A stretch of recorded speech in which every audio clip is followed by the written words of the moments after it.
Oh man, what a lovely and opportune time to discuss this. And let's try going live again on Twitter. There we go. Perfect. Welcome everyone to the Digital Archipelago, episode 66. We have a rather special crossover episode today. We are joined by Mr. Luddic Path and a Walrus from over in the Longhouse on Mr. Walrus's channel. Welcome, gentlemen. How are you doing? I'm the Walrus.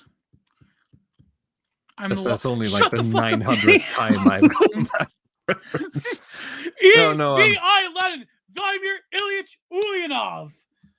Oh, sorry. I had to do the bit. I'm sorry. Very nice to have you two gentlemen on. Yes, I'm doing well. Thank you. Thank you for having us on. I've been talking about doing this thing on our channel for ever since you guys started streaming around the same time we do. So I'm very happy to be here.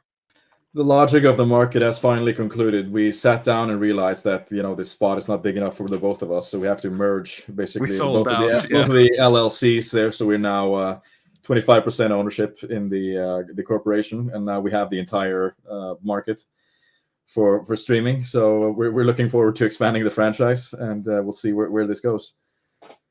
Yes, we're incredibly excited to bring you both on. We thought that tapping into the international market would just be, of course, good business sense to expand towards a non-Anglosphere audience. So we're very happy to bring you both on. But this really did kick off one time where you two gentlemen were not on the air and Gio and I weren't on the air. And Walrus sent me a message saying, it's like a cold day in hell when the Digital Archipelago and the Longhouse aren't streaming, or that there isn't an episode on the air. So it's I'm very glad to just bring you both on. I've been on with you guys once before, a little over a year ago now, and I just thought, well, I watch you guys when I'm not on the air, and so I try to catch up with you two gentlemen often. So I'm very happy to have you both on. Yeah, sometimes if I'm lucky, we end our stream and I can put you guys on in the background while I'm doing something else and shitpost in the chat and get like the last half hour of you guys' stuff. So most of it is unfortunately, yes, it's not live. I get to catch you guys. Well, one of the things that I wanted to sort of talk about with you all is that, as we mentioned before we went live, Gio and I live in the most psyoped part of the world. We both live in North America. I live in the United States, Gio in Canada. And you two gentlemen not being from that part of the world, I'm always interested in what your media ecosystem or landscape is like, because Gio and I are unfortunately caught up in this reoccurring positive feedback loop of just content and news where it's no longer the image that matters. It's the current thing. What's the latest thing to talk about? And I was just curious, what is it like over in sort of the Nordic sphere for internet consumption of the news? I imagine it has to be a little. Well, I pray it's a little calmer. I like to think that there are greener patches of grass out there. Wait, were you guys from Norway? Or yes, both of you are from Norway. Both of us, yes. We frequently stream with people from all over the Nordics, so I can understand if you're a bit confused. But both Luddic and I are from Norway. Are you Norwegian? Yes. Oh my god! You know a meme I'm going to bring up about like when Varg was describing when he was in the shop with Euronymous and they were talking about cornflakes. Never mind. Don't worry about it. I know obligatory black metal reference. So you're both from Norway then, because like I detected a bit. We have a black metal episode actually as well. Oh, nice. Which was a lot of fun. One of the earlier episodes we did. The media landscape. I don't know, Luddic Path, if you have any thoughts on this, but I mean, obviously, we're a few years behind. The noise isn't as screeching over here. I think just this week, I've been subjected to a lot of controversy regarding that. Some random Center for Anti-Racism or whatever has sort of concluded that you can't be racist against white people, which is like a very 2015 controversy. I had like a moment of, what year is it? Because sometimes being on Twitter, you're exposed to, how things are in other countries, and it's a lot further along. Well, I mean, back to what Prudentialist had to ask about, it is calmer. You have to say that, but you can't escape the current thing if you live in the what do you call it, like the modern world of the international community. I think that's what it's being called, right? I think we're sort of in NATO, in these same alliances, so you're not escaping the current thing. Of course, in the manner of which it's being discussed, it does change a little bit. I find that like Norwegians just don't have the appetite for a lot of these sort of, let's just say, the way that American talk radio, for instance, the way that it's delivered, there's just no kind of appetite for that style of media. So you don't get the polarization, but you still get the pause in many insidious ways. Wouldn't you agree, Walrus? Yes, there's a lot of various ways they enter, and it's a lot. I'll say that they sort of enter just the laws and the society. These things enter without much noise.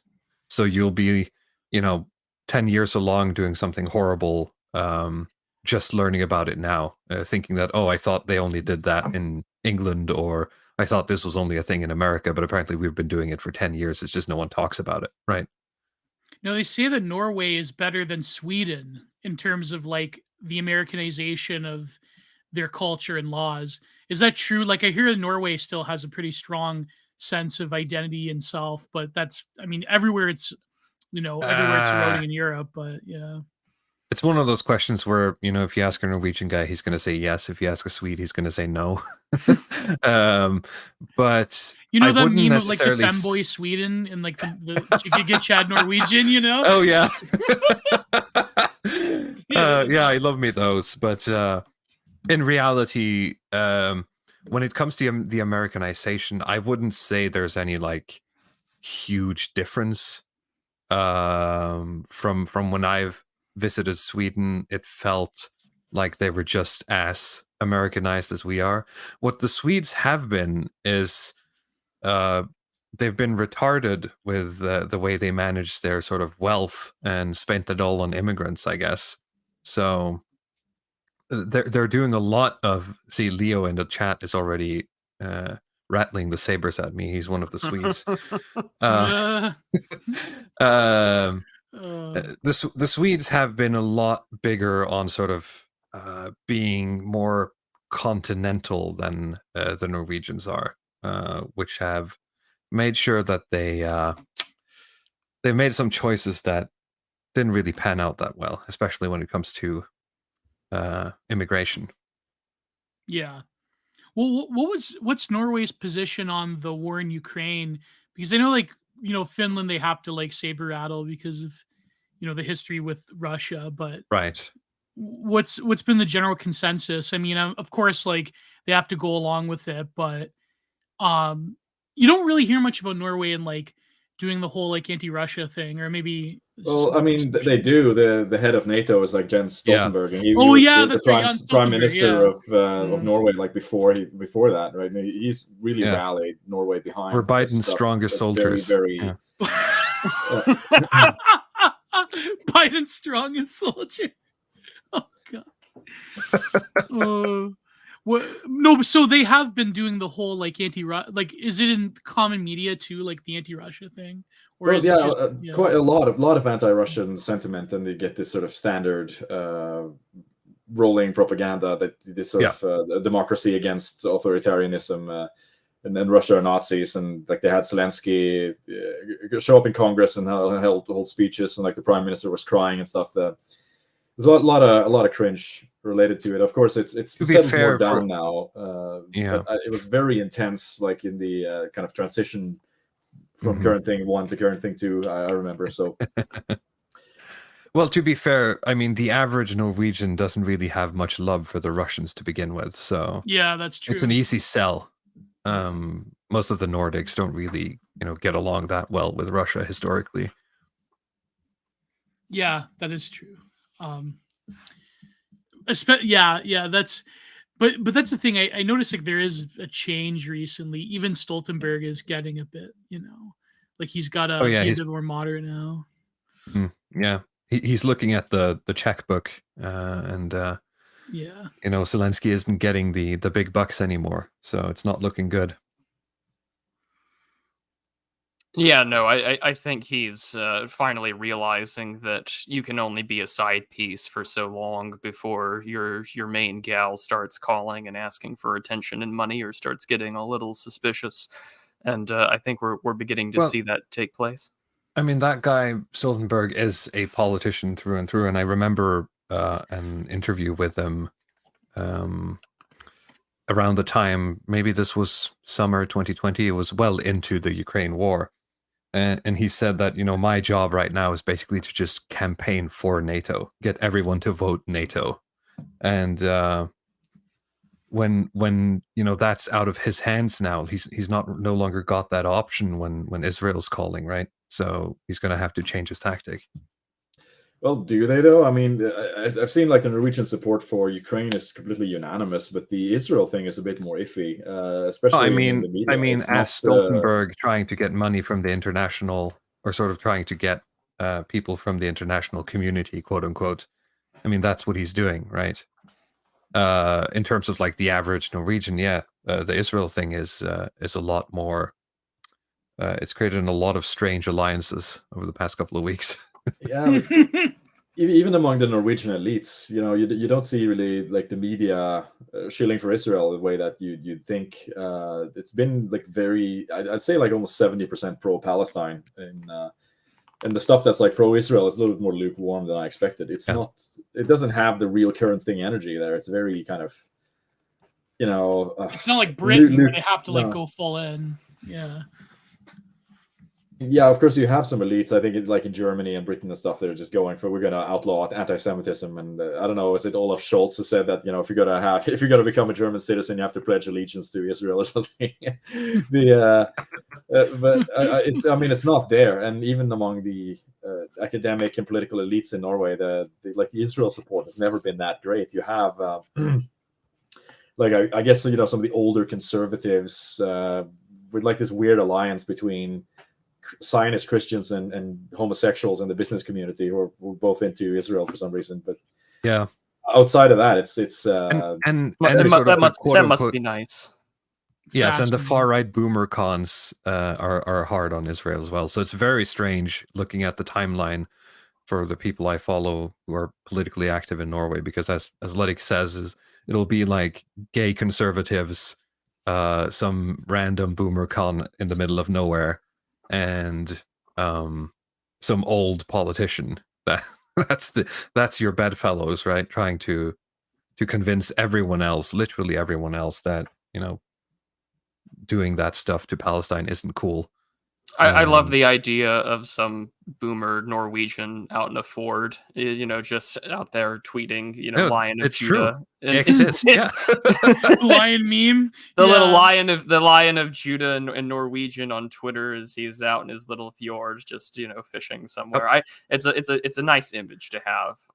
Although, yeah, the homosexual conservatism thing, I've always found that to be a really unique angle of European Euroscepticism or right-wing parties into Europe since, I want to say, like 2016 onward, or even earlier, since the financial crisis, has been conservative anti-immigrant parties doing pride parades or promoting homosexuality in like Muslim majority neighborhoods. Didn't Geert Wilders do that? He did, if I remember correctly. And I've always found that to be a unique fascination, or a unique facet of European conservative politics. Because in America, doing a gay pride parade to own the Muslims would kind of be seen as like a very shit-lippy thing. But in part because I think America's just got its own bizarre schizophrenia on these issues. But it's I've always found that to be fascinating. Like, oh, these guys just don't want Muslims in here, so the best way to get rid of the Muslims is to promote bacon and homosexuality. Well, that's the thing that sort of Luddic and I have complained about over and over in our show, and specifically in the context of Norwegian politics, is that there is no room for anything deeper than what you described there on the right. That's it. It's the, I need my freedoms to be gay and have my goon sessions, and everyone who's trying to sort of curtail those quote unquote freedoms are lefties, essentially. I think it's a very natural sort of consequence of different demographic changes and the way that the laws have changed. That you now have a lot of homosexuals who would previously be in the closet who are now out of the closet, out in public with various like dark triad personality traits and just a lot of spare time. And they want to be in politics. Like they just want to be seen. They want to direct how other people live and so on. So they just go into politics, and it's like just this kind of Israel stuff is just like a natural fit for them. For some reason, they can have like they can keep their money, and their kind of gay married husband can have no kids and just keep as much tax money as they want. And it's it makes sense on a lot of levels, even though it's completely. I mean, it totally sucks if you have some genuine traditionalist convictions and you look at these parties like, what the fuck, But I can see the logic behind it.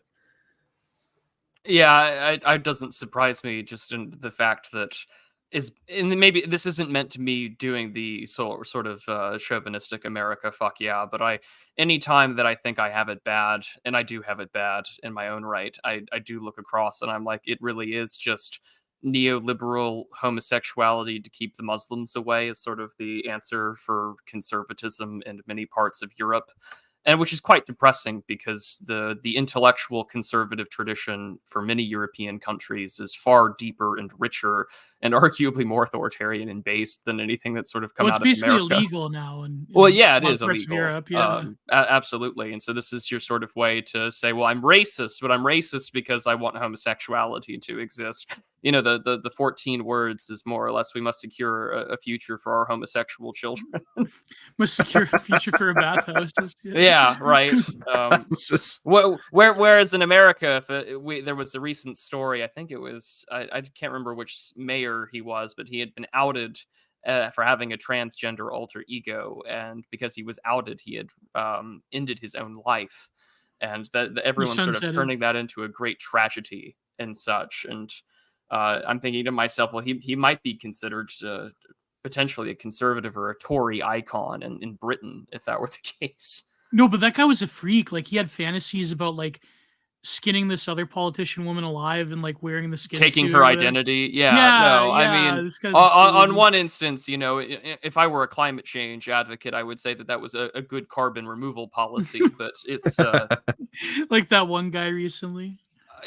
Did you see that the image going around of the retired boomer taking out the trash, so to speak? I didn't. Can you share? Was it in Panama or something? It was in Panama. Let me go. Share the video though. I can't share the video. I don't think you can show the video. No. I will simply find the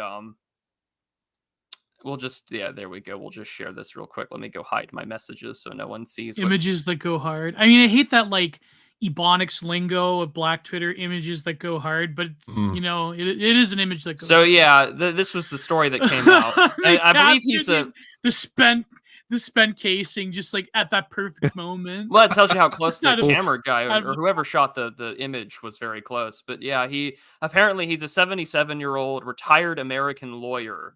And this was in Panama. And this is like I think the Trans-American Highway, where it goes all the way down from like Argentina up into Mexico to the US border.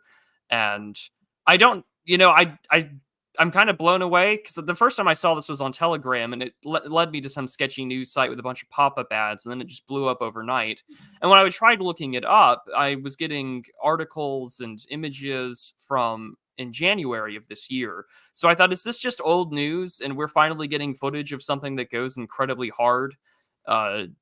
Neither here nor there. That's really how it goes. And this is what happened. And yeah, one of the protesters was just like, well, are you going to shoot us? And he's like, well, do you want to be the first one?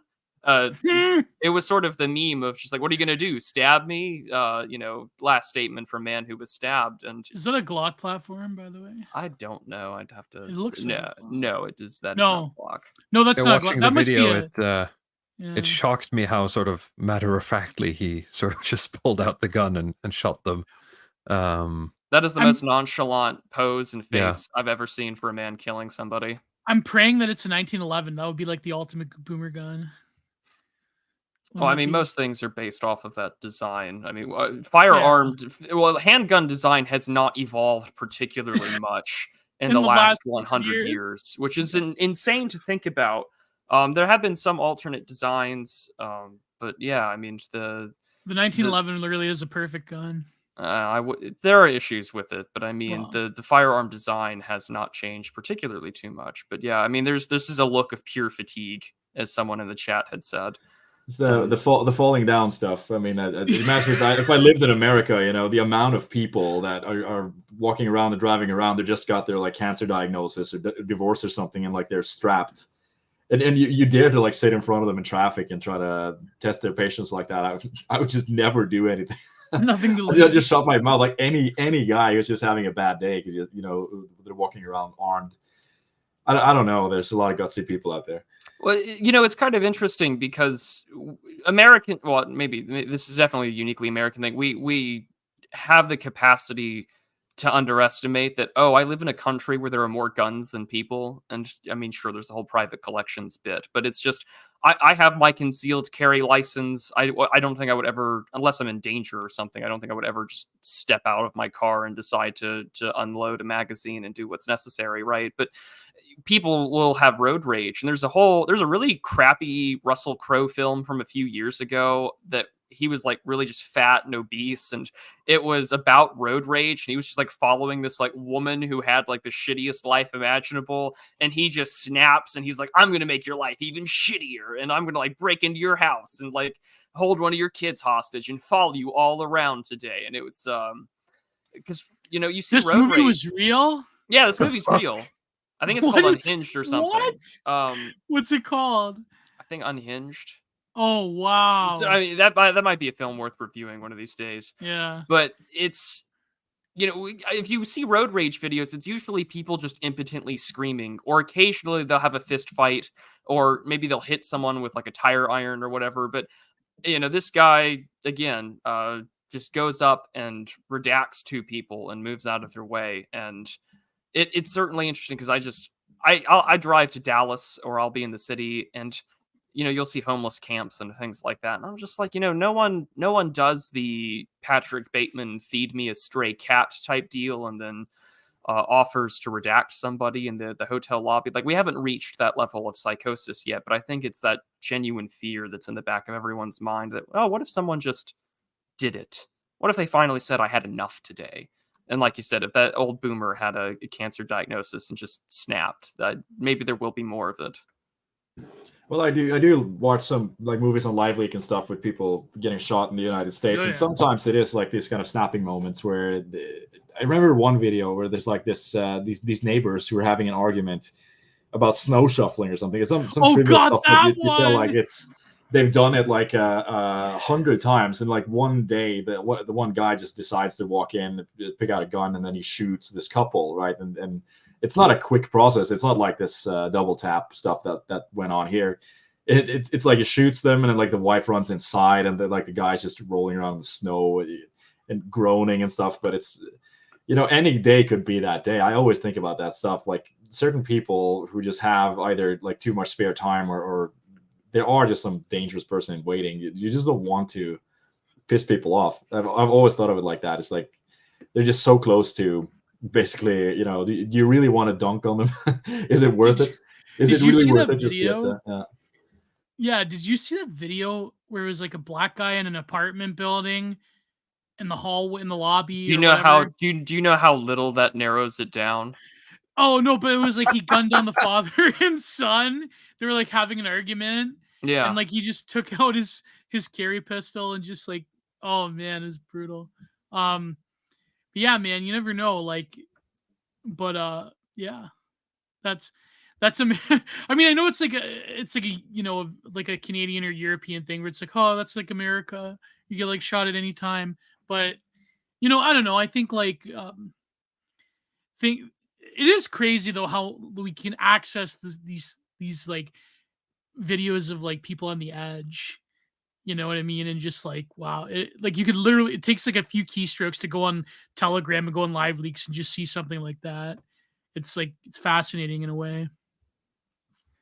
Well, yeah, fascinating and disturbing. And well, disturbing, yeah. Disturbing, yes. And I think it reiterates the fact that there's no social trust anymore. Like it's completely obliterated, and this just comes part and parcel of living in a city, as the former or the current mayor of London has said. It's just part and parcel of living in an urban area. But people you can just make memes about it. Like, sure, yeah. But the thing is that you live in these sort of videos are representative of the fact that it's so easy to talk shit, or it's so easy to, as they like to say, fuck around, and no one likes to find out, because most people don't ever live in a situation where they have to find out the consequences of their actions. And to some extent, while tragic, I think it is important that unless you've been punched in the face or you've been in a martial situation before, whether you have done martial fighting or combat or anything like that, and you recognize when there's a duel or something, that's something I've noticed a lot with men these days, is with playing around. Like, if you've done a combat sport, and I've mentioned on the air before, I did fencing in high school and college, like you have an understanding of when something is one-on-one play fighting versus two people are actively trying to kill each other. But people who didn't grow up with martial combat or martial sports or any sort of like grappling type deal, they can't tell the difference. And so they overreact and think that it's existential, and they end up killing people. And what really annoys me these days when you see clips of people fighting, especially young men, right? Or like they're drunk and they're having a row, right? And then a bunch of other people, like these men clearly have beef, right?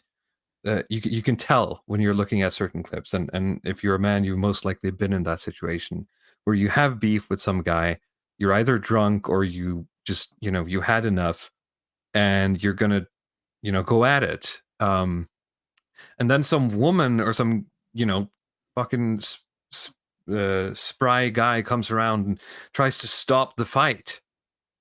Right? Tries to get in between you. That's the most annoying thing. Like, we have to pull them away. No, let them fight it out.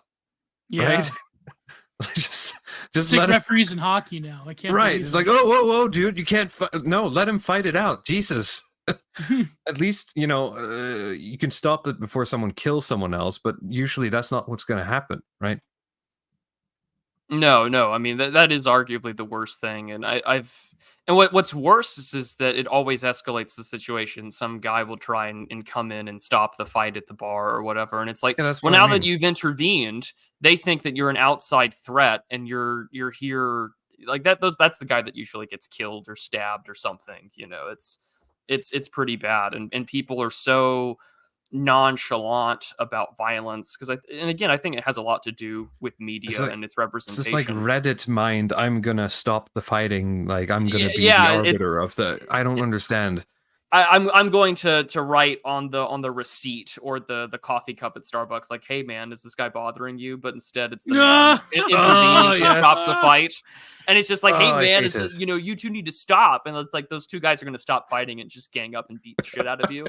You're trying to talk to a woman and some soy jack just like tries to cockblock you. Like, it's like that image is so great of the guy in the bar where he like hands you the bill and it's like, if this guy's bothering you, turn your ponytail the other way and I'll have him removed. It's like, okay, like, but no, but it's funny that like people talk about this as a uniquely North American thing, but like there's something to be said about like what people say about Scandinavia in general, that essentially any sort of like social malfeasance was bred out of you because of conditions like it was sort of like extreme social conformity is a form of like evolutionary survival in the sense of like dealing with the climate and the weather and just the harsh conditions of living in the north, that it's sort of like anyone who was socially disruptive was sort of like redacted a long time ago. And right, that is something that characterizes a lot of Norwegians. The Swedes have it worse. The Swedes like, to a Norwegian, the Swedes are like aliens when it comes to social conformity. They're really weird because Sweden loves sort of styling itself as a democracy, free, open, etc., etc. We're all a team, but they are so social conformist. It's insane. They just have this like layer of, oh no, we're all equal. We just equally agree that the guy in charge decides what we were going to do. It just happens to fall out that way, right? Norway is a lot more, I just want to be left alone and I'm not going to make any trouble. because if I'm just not going to make any trouble, and no one's going to come knocking at my door. So that's the big thing here. Canada's kind of like that as well. Like a lot of people, like in terms of social conformity, but in terms of just leave me alone sort of deal, I think that's why, it's very much like if you leave me alone, I leave you alone sort of deal. Yeah. But there is a layer of high trust underneath that, right? Which is, part of why we have been successful as a society, is that incredibly high trust. But it's a double-edged sword, right? Because everyone believes that, but when you the government has our best interest at heart, right? Yeah. No, but when you import a bunch of people that aren't very high trust, then it's like, yeah. No, but I wanted to ask you, because we were talking about previously about like gay conservatism. Is it true? The picture that some people, maybe this literally could just be a Varg meme, but like the right wing, like the right wing and the far right in Scandinavia in general, but particularly in Norway, is sort of like, how shall I put this? Tends towards like an anti-Christian or even like an overtly pagan position, tends to be more, or even just outright secular, and tends to be more identitarian. Whereas like Christianity was seen as almost like a liberalizing force in Scandinavia. So I wonder if that's true, or maybe that's like literally just Varg making it up. How is the far right in Norway? It's not an uncommon view, but it is an extremely sort of niche group of people who actually believes that, right?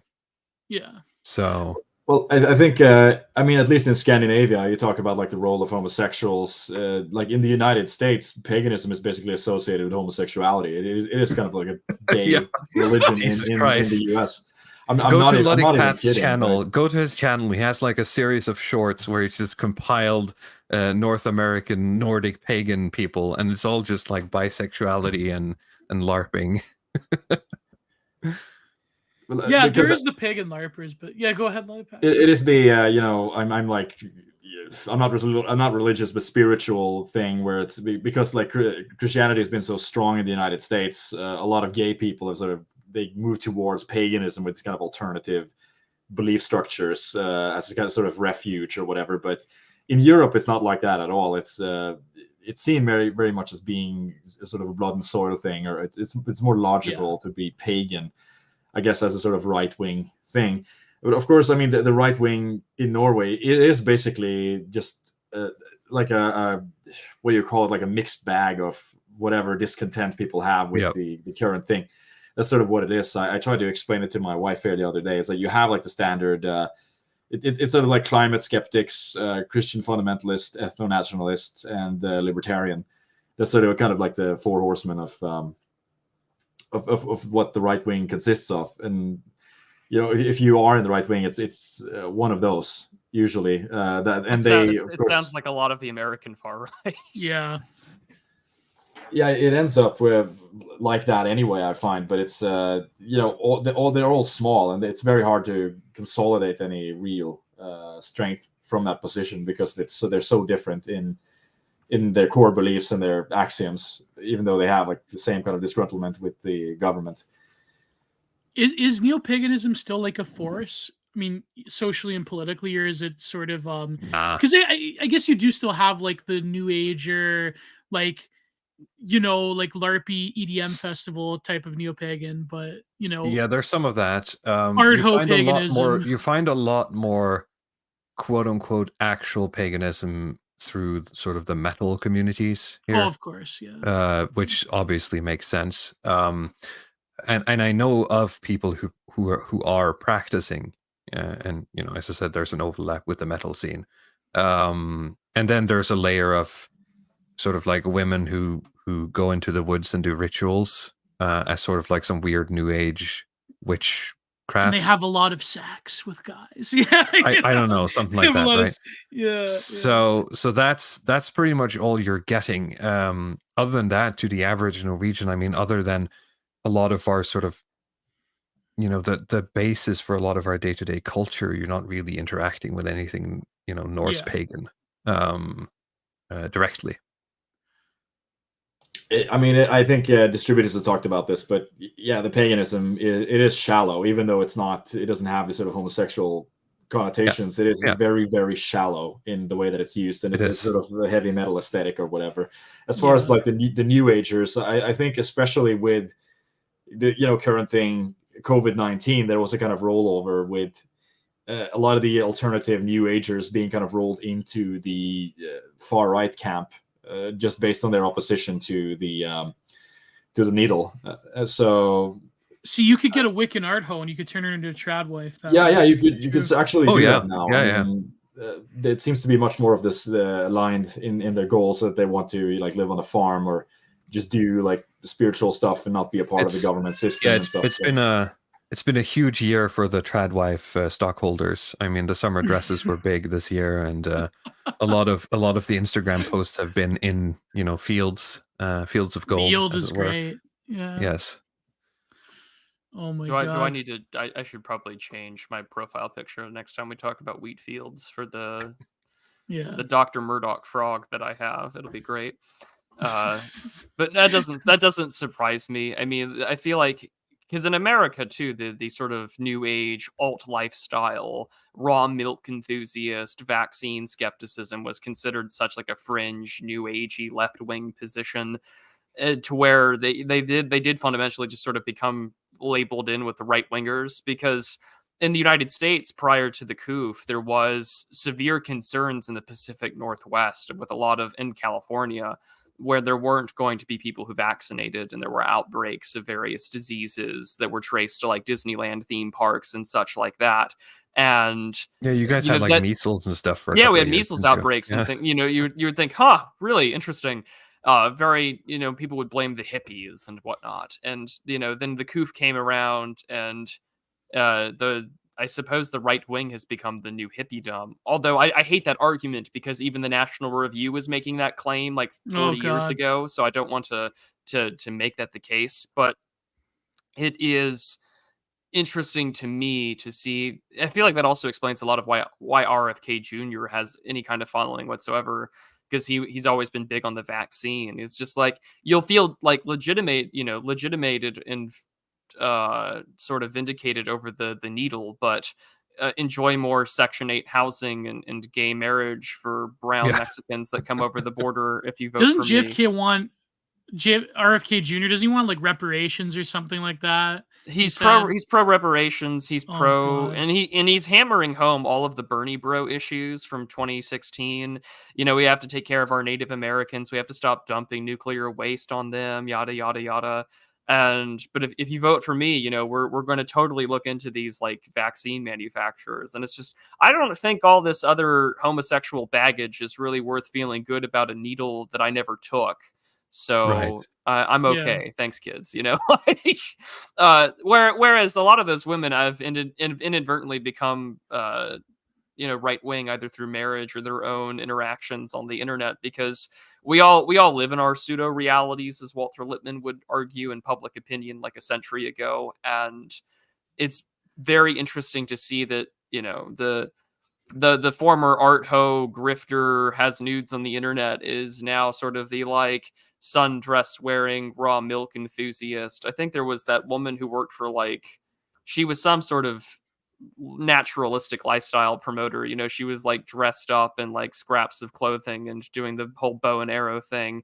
And then it took like a 2-second search to find out she used to be an OnlyFans model or whatever, promoting this like raw meat lifestyle. She lives in like a compound with like 4 dudes now, doesn't she? Yeah, I'm sure she does. Yeah, they were drinking her breast milk. She was like pregnant. Right. I wonder, they like take turns impregnating her? Can I derail this for a moment, because I feel like that this woman. This is what the show is for. Derail. Me and Luddic talked about this the other. I feel like Twitter, maybe it's after Musk, but so much of my feed is just manufactured outrage from some absolute retard who's like intentionally posting something that's going to rile people up, and then someone dunks on them, and then everyone claps like seals. Yay, we dunked on the e-girl. Another good day for the online right. I'm getting very tired of it.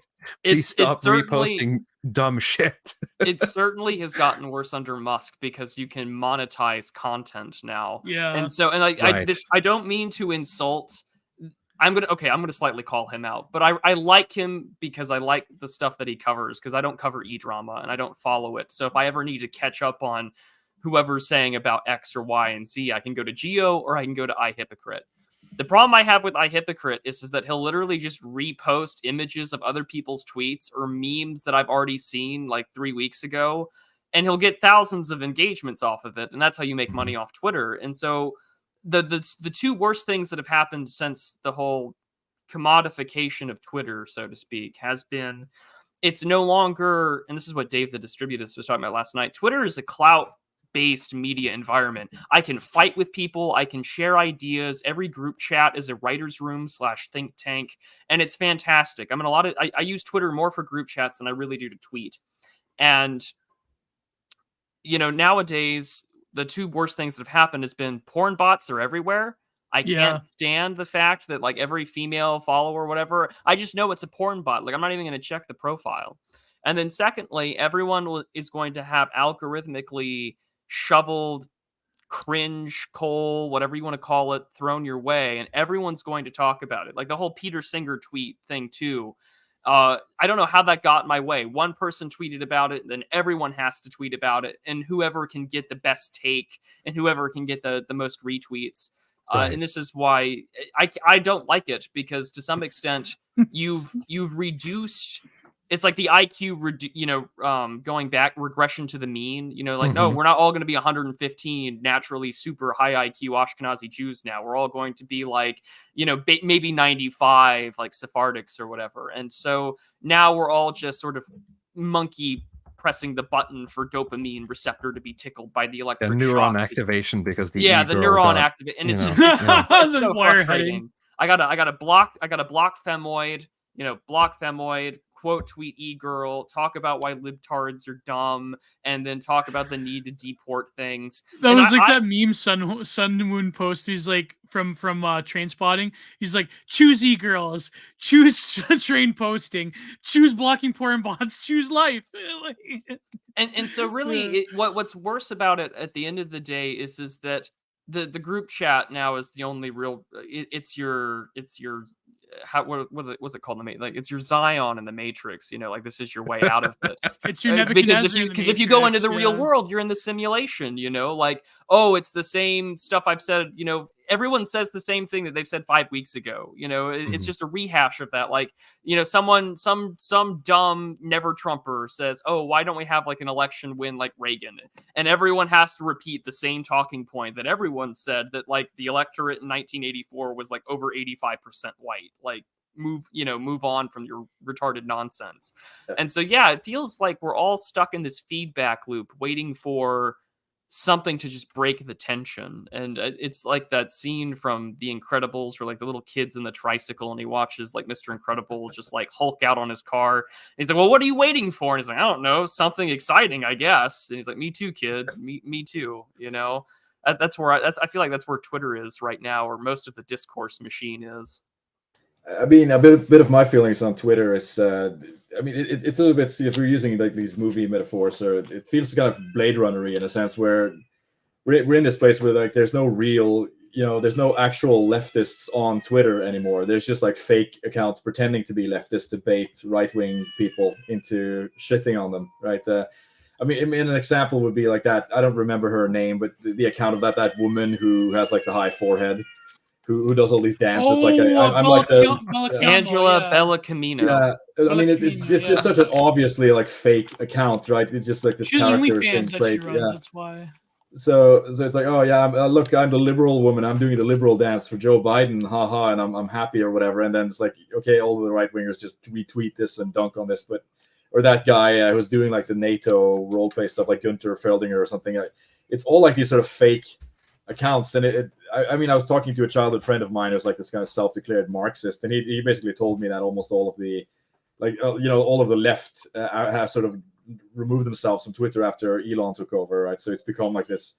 He talked about it's become like the new Parler or whatever. I mean, it's of course bullshit. Parler was never anything like this, but like from this kind of leftist shitlib lens, it sort of seems like all of the actual leftists are not there anymore. So there's no like there's no real owls in the Blade Runner stuff. There's no real leftists anymore. So we just have these like fake robot leftists who they just post and we just pretend that they're the real thing and we can just dunk on them. But I mean, it feels unsatisfactory. It's all just feels so manufactured, and like they're just creating these fake opinions that just exist to create some drama around it. And yeah, it's the authenticity seems to be completely drained out.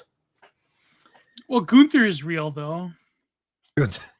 He's more real than anybody. I have an unironic respect for that man. I've listened to maybe 3 or 4 Twitter spaces. No, he is such an important, like, listen, you don't have to be the NATO supporting neutrality is the greatest sin, like neoliberalism must prevail, like NATO must prevail overall, Putler must be deposed, and ex-India and ex-Israel have to happen. You don't have to be like Gunter, like his strongest soldier to appreciate him.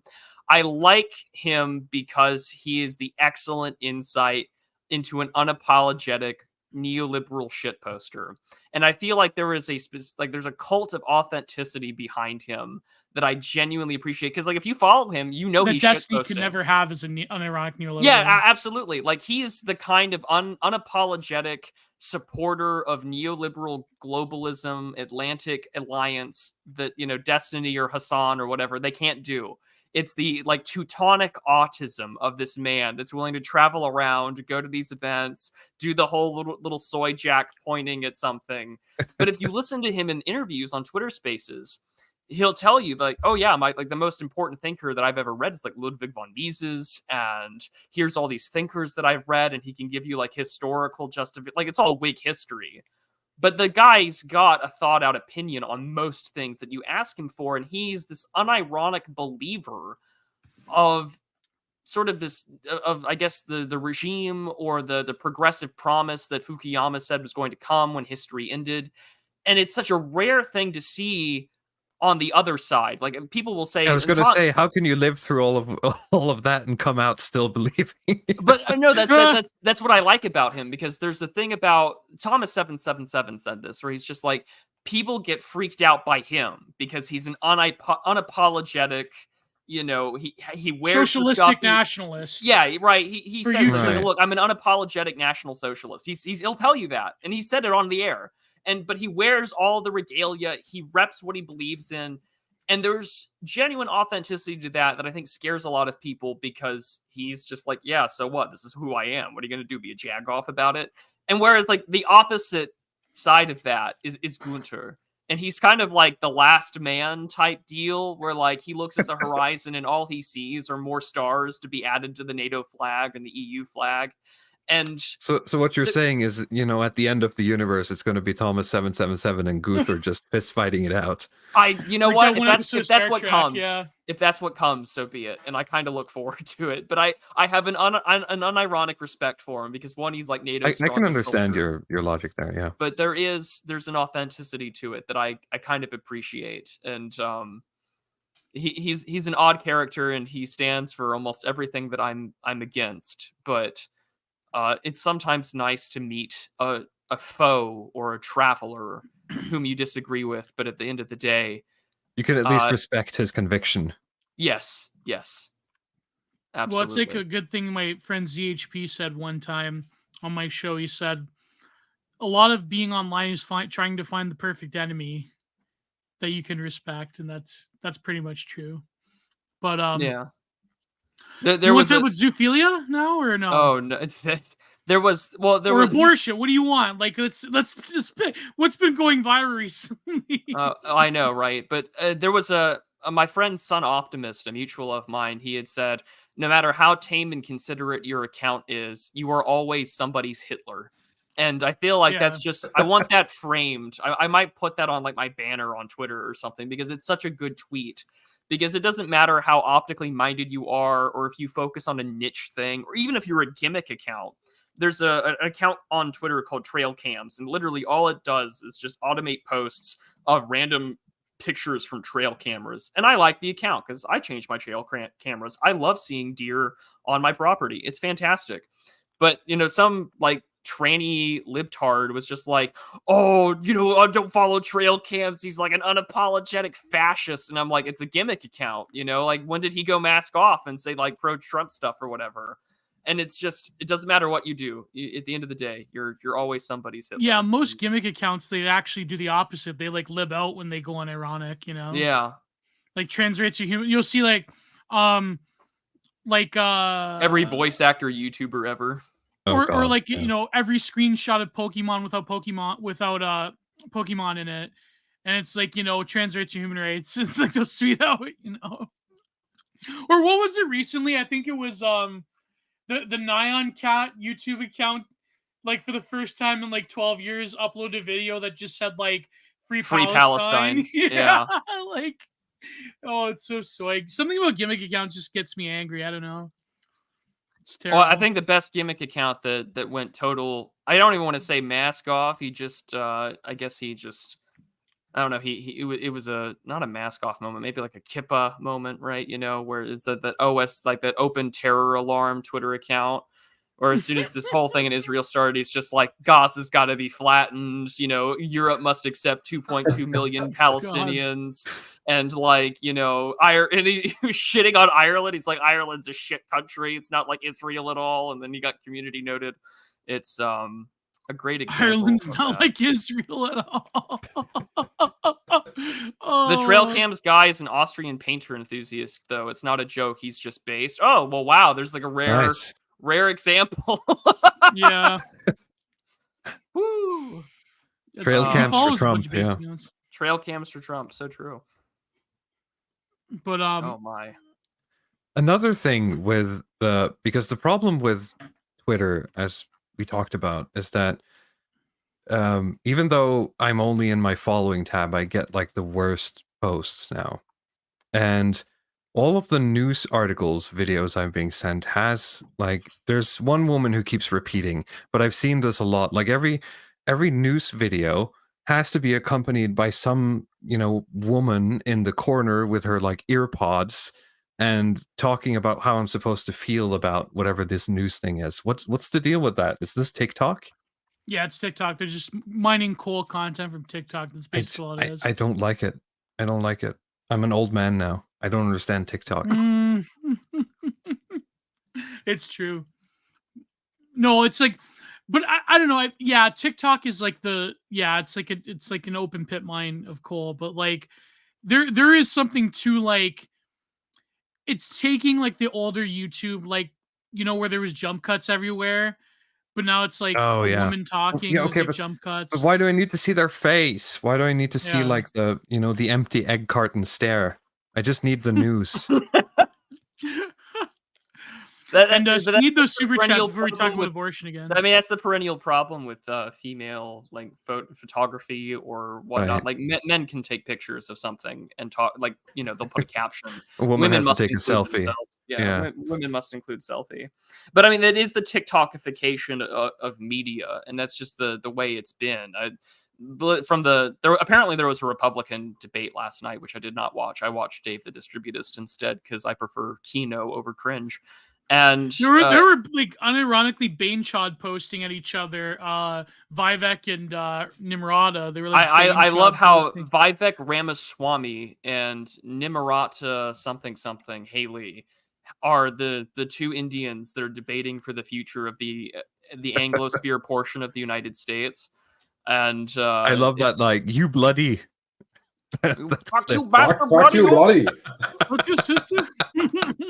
Literally that, and it's awful. But apparently, there's a statistic that says like 74% of 18 to 24-year-olds use TikTok, and that's where I feel like an old man. I mean, I don't use Facebook. I have no normie social media for my like personal real life self. I've deleted it for OPSEC purposes.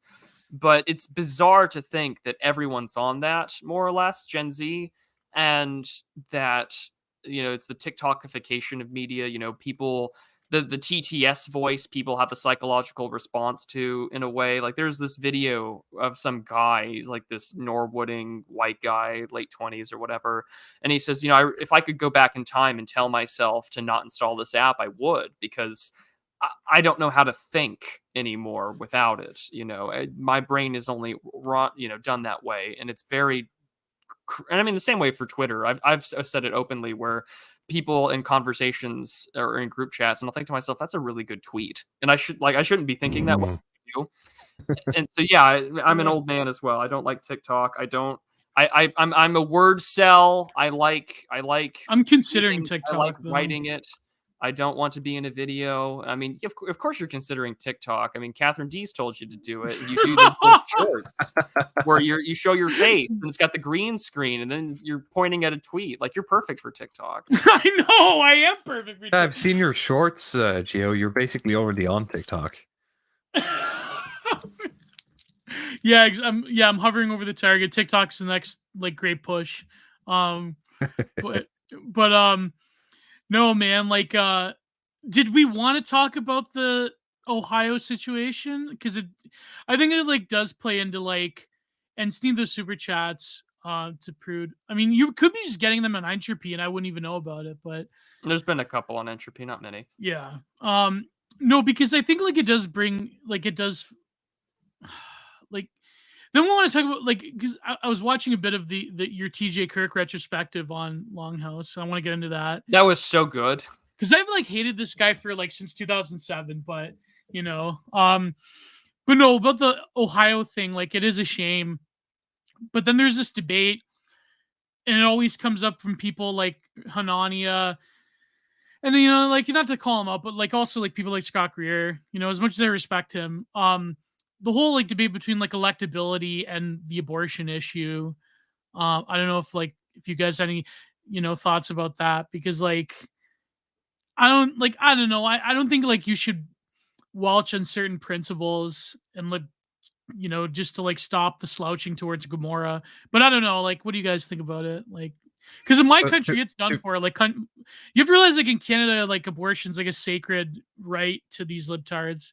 So it's at the ninth to month. Libtards in America, Gio, it's also a sacred right. Like, this is the thing that I mean, you have 50 years people have conditioned to believe, regardless of whatever your position is on abortion, right? I'm sure that it varies from country to country and people to people, but for me, like, baby murder, right? Like, I have no problem saying that.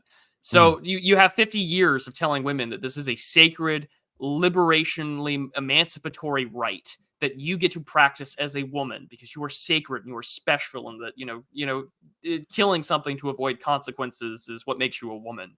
And so you take that away, as we recently saw with the Dobbs decision in America.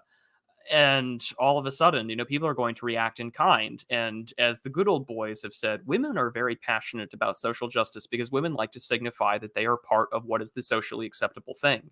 And for the last 50 years, whether you like it or not, the socially acceptable thing has been abortion. And that's the nature of the case. I think it's also kind of interesting that the Ohio Right to Life branch a few months ago, back in August of this year, had a woman that said, only Jesus saves, right? Like, basically just quoting John chapter 6, right? That the only way through God is through the Son. And Mr. Wise, a congressman who's Jewish, had called her out for being offensive and had a nice Cudahy ordeal of civility moment.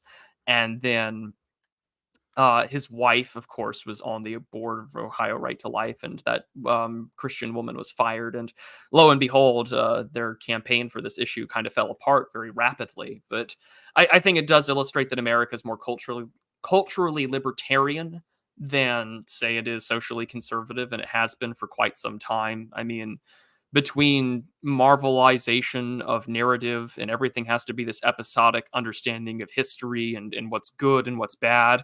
I mean, apparently Netflix is remaking Avatar: The Last Airbender, and the writers are like, oh, yeah, the Fire Nation committed genocide, but you know what makes them really evil? They banned gay marriage. And it's just like, this is where you're at. This is our dichotomy of evil, are these like really superficial, kitschy, homosexual pet issues. You must bow down to black girl magic. You must bow down to homosexuality. You must bow down to this. And to a point now in America, the FDA is like, well, what if we just gave doxycycline as a morning after pill to gays while the clap is slowly becoming immune to all forms of antibiotics? And it's just we're generating super gonorrhea, 2.0. Yeah, we're just, congratulations, guys. The what's the line? The gay space luxury communism or whatever is we're never going to get there, right? It'll die of literally AIDS don't before have you get there. Yeah, we don't have the momentum technologically to get there. Is the Last Airbender remake real? I have to Google. Yeah, that yeah. Netflix is remaking it. Oh, apparently they're remaking live-action series. They're remaking. I couldn't believe this because it's unironically a good film. They're remaking Mean Girls. Did you see? They're making Zoomer Mean Girls. Seriously? Yeah, browner, gayer, and fatter. Browner, fatter, gay. Exactly. Yeah, yeah. There will probably be like I need a remake of that Daft Punk, but instead of stronger, better, faster, whatever, it just needs to be fatter, gayer. Blacker, fatter, gayer. That's what it needs to be. Oh no. But I don't know. I've seen like some stuff about the Ohio stuff. I'm not completely read up on all like U.S. politics. Could you just give me a quick like rundown on what exactly is going on there? So this week there was a series of elections throughout the country, and in Ohio there was a referendum to the state's constitution about abortion. It was I think it was Proposition 1, and there was a issue in the side that wished to enshrine abortion as a constitutional right in Ohio won. The pro-choice position won out, and almost everywhere across the country the Republicans, the conservatives lost everywhere, and it was sort of a wipe. But that's what happened is that because of the Dobbs decision through abortion as a state issue back to the states, the voters of Ohio overwhelmingly voted to keep abortion as a constitutional right in the state of Ohio, which has traditionally been sort of a reddish state and has been moving more to the red in the last few years, and that's what's happened. Yeah, I always thought that's one of the swing states, right? It always comes down to like if they flip or not. Yeah, Ohio, Florida, and a few others. Yeah. What's the one that you have to win to become a president? Is it Ohio? It's Florida and Ohio. You have to win both. But what do they mean, like in terms of they're voting on abortion? Is it just like blanket abortion, 9 months abortion, or is there some limit on this? I believe up to 22 weeks of pregnancy. 22 weeks. Jesus. That's like Canada. I thought we were liberal. We have I think 12 weeks. We used to have 7. And then was increased to 12. Yeah, it's been 12 for a long time, and that seems to be the consensus. In terms of people are trying to move it a little bit, but it's not been happening. Yeah, that's what I mean. Like, that's another thing about Scandinavia too, is that, like, I wrote this like essay years ago, and you can only read it if you buy Ending Bigly A by Terror House Press. Where I like talked about what I call the Canada model, because like, Canada is way more of a closer to North America, because, in the 90s and 2000s, a lot of people fetishized like the quote unquote Nordic model of countries like Sweden and like Norway and like they, that it was like the model of social progress and like, conscious capitalism mixed with like generous social benefits and welfare, right, and like, liberalism and like gay space communism, but like, gay space neoliberalism basically. But as time goes on, people realize like, well, the only way that like Nordic people can do it is like they're like all white and they all have like, and there's like 5 million of us. What's the average IQ in Norway? Is it like 115 or what is it like? I think it's 100 blank. Check. That's last time I checked. What is it? 100. 100. Yeah. And that probably the number's probably going to go down as they like import more diversity. But like, like in general, you have like a relatively high IQ, like midwit to high IQ, relatively ethnically homogenous society. Like, that in Norway and especially in Sweden, they've always had, like I said, like a very like strong communitarian ethos. It's funny because Benjamin Barber like wrote a book on it before he wrote Jihad versus McWorld. He like, I believe he lived there for a little bit. So, so they're like, well, the Norway model, like the Scandinavian model is not actually ideal because it requires like, oil wealth, it requires homogeneity and so forth. So Canada becomes a much more attractive model for like American libtards. But what's interesting is like, in America and in North America, like in Canada in general, is that you have like a weird schizophrenia when it comes to selective libtardation. So, for instance, like immigration and abortion are way, way more left wing in North America than even in like Norway and even in Sweden. Like I believe Sweden doesn't even have like 9-month abortion or whatever. And Sweden's like the quote unquote Saudi Arabia of feminism. So, yeah. It is weird how that works. They do think so. I think a lot of news hosts, they like to cherry pick the stories that come out of Scandinavia and then make that look like, this is like, this is like you said, the Saudi Arabia feminism or like stuff like that. Sweden's lost, these kind of headlines. And I mean, if you look at like demographic data, it's not really that lost. Really, like the things are not as bad as they make it sound when you just assemble some of these TikTok clips and put them in a compilation.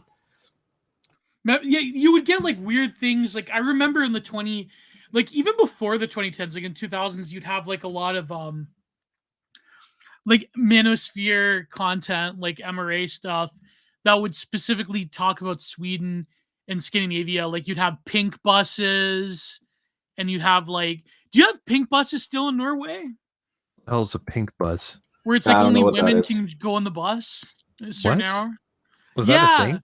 That's a thing. I think it was only in Sweden though. You had like pink buses, and you have like pink parking spaces where only women could park.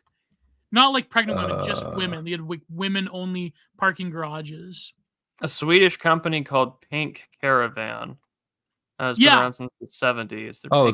This is some Swedish stuff. Yeah. Yeah, this is you're asking Norwegians about Swedish stuff. Well done.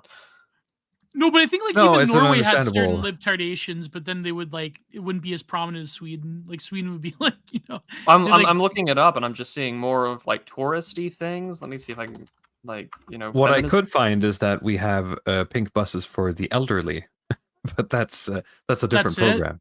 Yeah. Because I remember like these MRAs would talk about like how they had like women only parking, women only this, women only that. Yeah. I mean, as far as like I've tweeted a few things to sort of dunk on these like MGTOW MRA types. I was linked to a video on Twitter by like an acquaintance. It said something like 60% of men are boycotting gyms. Gyms are going bankrupt all over the country. And the video is basically just a series of compilations of these female influencers who are complaining about being harassed, and there's no data, there's no actual information, no spreadsheets, no nothing about like what's actually going on with gyms or if this has changed anything. It's like, oh well, look, Western civilization is collapsing. Just look at this video of the female influencer who's having a fit in the gym or something. That is like this MGTOW content. Yeah, it's just like this really, kind of doomer, like this kind of doom scrolling, brain dead kind of like you just create the reality where all women are like TikTok influencers or whatever, and then, like that's the only thing you think is going on in the world. It's sort of like terminally online. Yeah, I tweeted today because apparently Jezebel is going out of business, and I'm like, how is the Red Pill Manosphere going to like mine coal now? Press S to spit for the death of Jezebel media. You know what's funny is that Lindy West, she's like not on Twitter because she was the first libtard to like actually leave Twitter back in 2017. Like eons before Musk took over. She's like, this place is hateful. I hate it. And it's like, Lindy West really was a visionary in that regard. She like, led the way for like libs to like get off of Twitter. So yeah, press us to spit. Yeah, I saw the pink buses. Apparently Turkey tried it out back in 2017. Yeah, but Turkey they do have a high rape rate though in Turkey in public. Gee, I wonder why. That was the other thing about the Republican debate was between Vivek and Nimarato was that you can take an Indian out of India, but he'll still mock a woman publicly on stage. Because like he spent that debate just going after her entirely. Like you're Dick Cheney in 3-inch heels, and she had some cringe tweet that heals her ammunition as she whores herself out to the military-industrial complex. And today she tweeted out, like my husband's deployed overseas, and it's just very fitting that like all military wives, she's whoring herself out while her husband's deployed. Like it's just such a depressing state of affairs. Do you think she listens to Five Finger Death Punch while she does that? Like military wives, right? No. Whatever her daughter shows her from the latest TikTok video, you know, and it's really depressing because if you, I'll have music on in the background. I have a curated playlist on YouTube because my audience knows that the only subscription service I pay for is YouTube Premium because it's, you know, that's what I do. And I'll see in the comment section to older videos, like I have a lot of 1930s sort of like jazz bands and big brass bands that I like to listen to while I'm cleaning house or something. And the comment section, they'll be like, "Did anyone else come here from so and so's TikTok?" And it's just, oh wow, oh my. I can imagine Prue doing like, you know, chores in an apron, and he's like going about, he's like listening to Glenn Miller. It's like that's crazy. Oh no, he's got one of those like 10-hour, you know, Gregorian chants videos in the background. No, although I have a playlist for that, but that's in English, so I can practice because I'm in my church's choir. Very nice. So I mean, it's a little different. You know, us kids, we would have a competition to see whose name is more Nordic, and you know, one guy's name would be like Florian. He'd be like, you know, Freya. We would even bully like the Chilean girl. Not that I, you know, like to bully girls, but we, you know, she was the other, so we bullied her. That was the greatest interview with Varg when he was in prison. Still, it was for the he has a pretty good interview in prison. Yeah, it was for before the light takes us, the documentary. We even bullied the Chilean girl, you know. I mean, it wasn't right, but she was the other, so we bullied her. Oh man, that's. I like how you perennially just go back to him. My favorite thing is that when some random ecosystem of Twitter discovers Varg for the first time. Oh no. Those are always and then he gets banned, and I have to find him again. Those are my favorite types. He replies to anything about Euronymous, yeah. You know, like, oh, someone's going to talk about some obscure metal album, and then, you know, a bunch of like transgender death metal fanatics are going to come out of the woodwork, and then Varg finds them, and then it's just you kind of live for those little moments on Twitter. They're kind of nice. That was like that one Impossible Woman replying to Nick Land. Yes, like, you should read us more. We actually care about your work. We take your work seriously. We're an avid reader of your work, and Nick Land's just like, avid reader of my work is the surest sign of mental illness or something. Oh man, but no, but what do you guys think about that though? Like, I mean, when it comes to like the issue of because people were saying like, well, it's kind of like, you know, we should abandon it for electability, but then it's like, how do you distinguish like that, like a base position? You mean the abortion stuff? Yeah. Like, how do you distinguish that as opposed to just being like, you know, normie cons where like, well, let's become like the right side of liberalism just to like get elected. I don't know. Like, I mean, in one sense, it does make sense because like a lot of these pro-lifers are like never Trumpers, even though Trump handed them the biggest gift ever in America. But it's like, I don't know how to like. What do you guys think of this whole debate that's going on? I don't know. Because like, I don't know, I guess like from the position of you guys or even position of me in Canada, it's sort of like irrelevant. I mean, the best you could, I mean, I guess at the end of the day, the best you know, in lieu of totally banning it, the best you could hope for would be like, you know, countries like Norway where it's like at, you know, very early on, which is not ideal. That's the thing, right? We potentially still have the means and the time to sort of either dodge the intercontinental ballistic missile of culture that's heading our way, or at least maybe we can, you know, mitigate the damage somewhat. The question is, you know, is there any political sort of room to do that here? And it's very tight.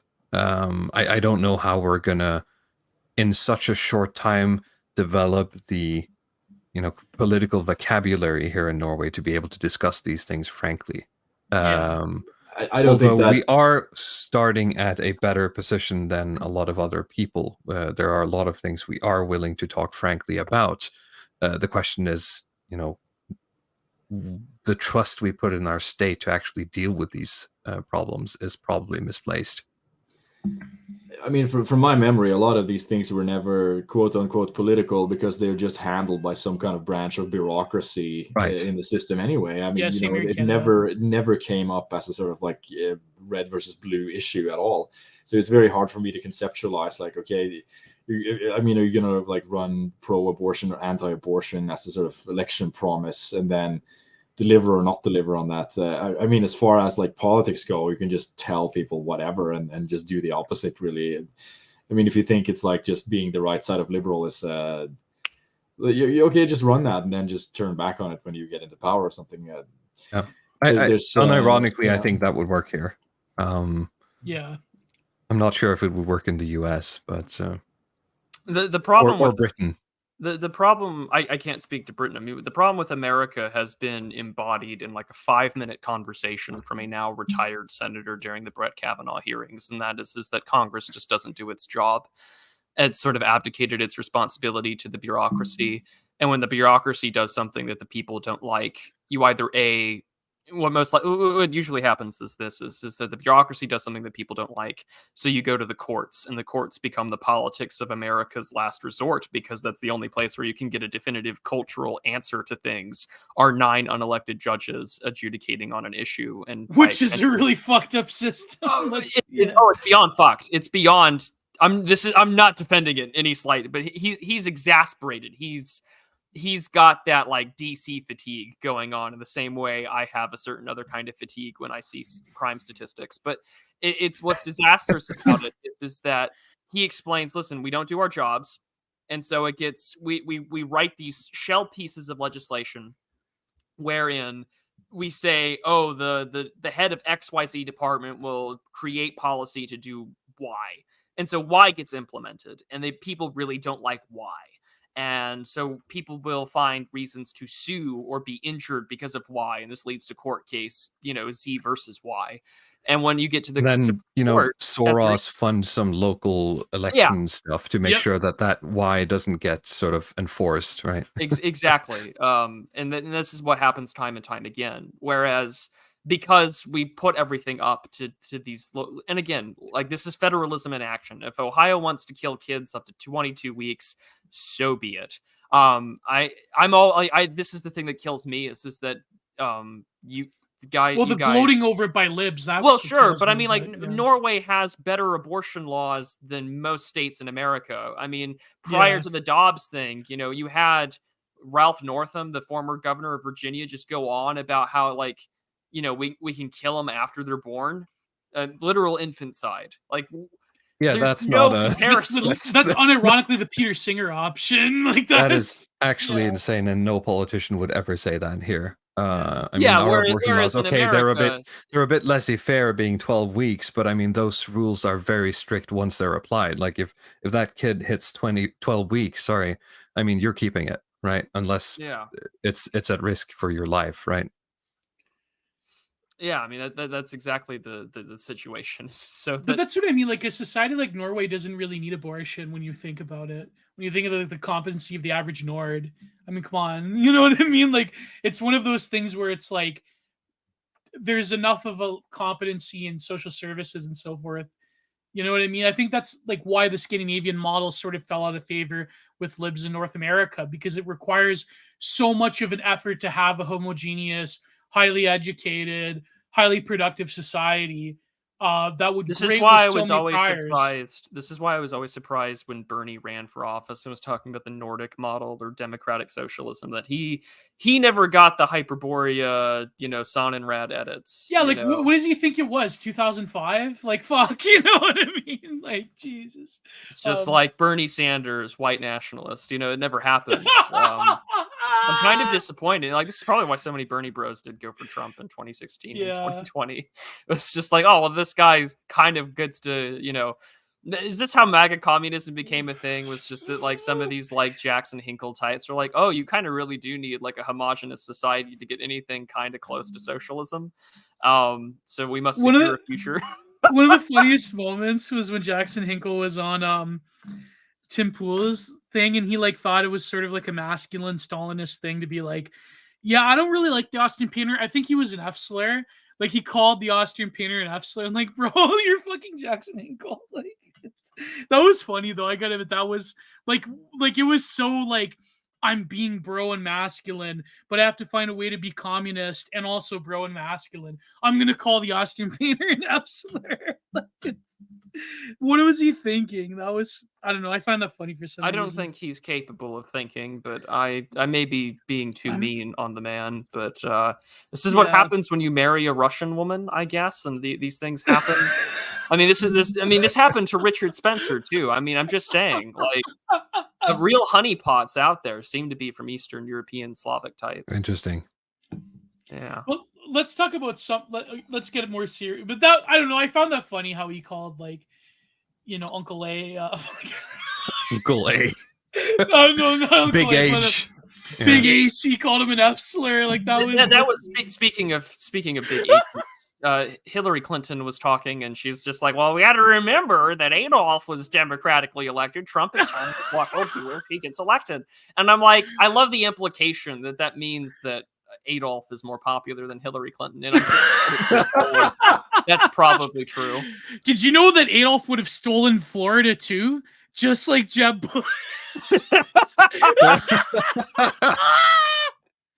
I love it. Like, this is like the dialectic. They just call each other like who's more of the Austrian painter. Like this is what political discourse has become now. It's like who's You're more way more Hitler than me. Yeah. Yeah. Did you know that Adolf also drank water? Like, yeah, you know. Yeah. Large A, if you will, is Nordinon. What, you know what's funny is that, like, Jackson Hinkle, he called H-Man an F-slur, but wasn't like Stalin before wasn't the rumor before Stalin died, when he like died of a heart attack or whatever, he was watching some propaganda film that was like promoting, like, it was like proto multiculturalism or whatever.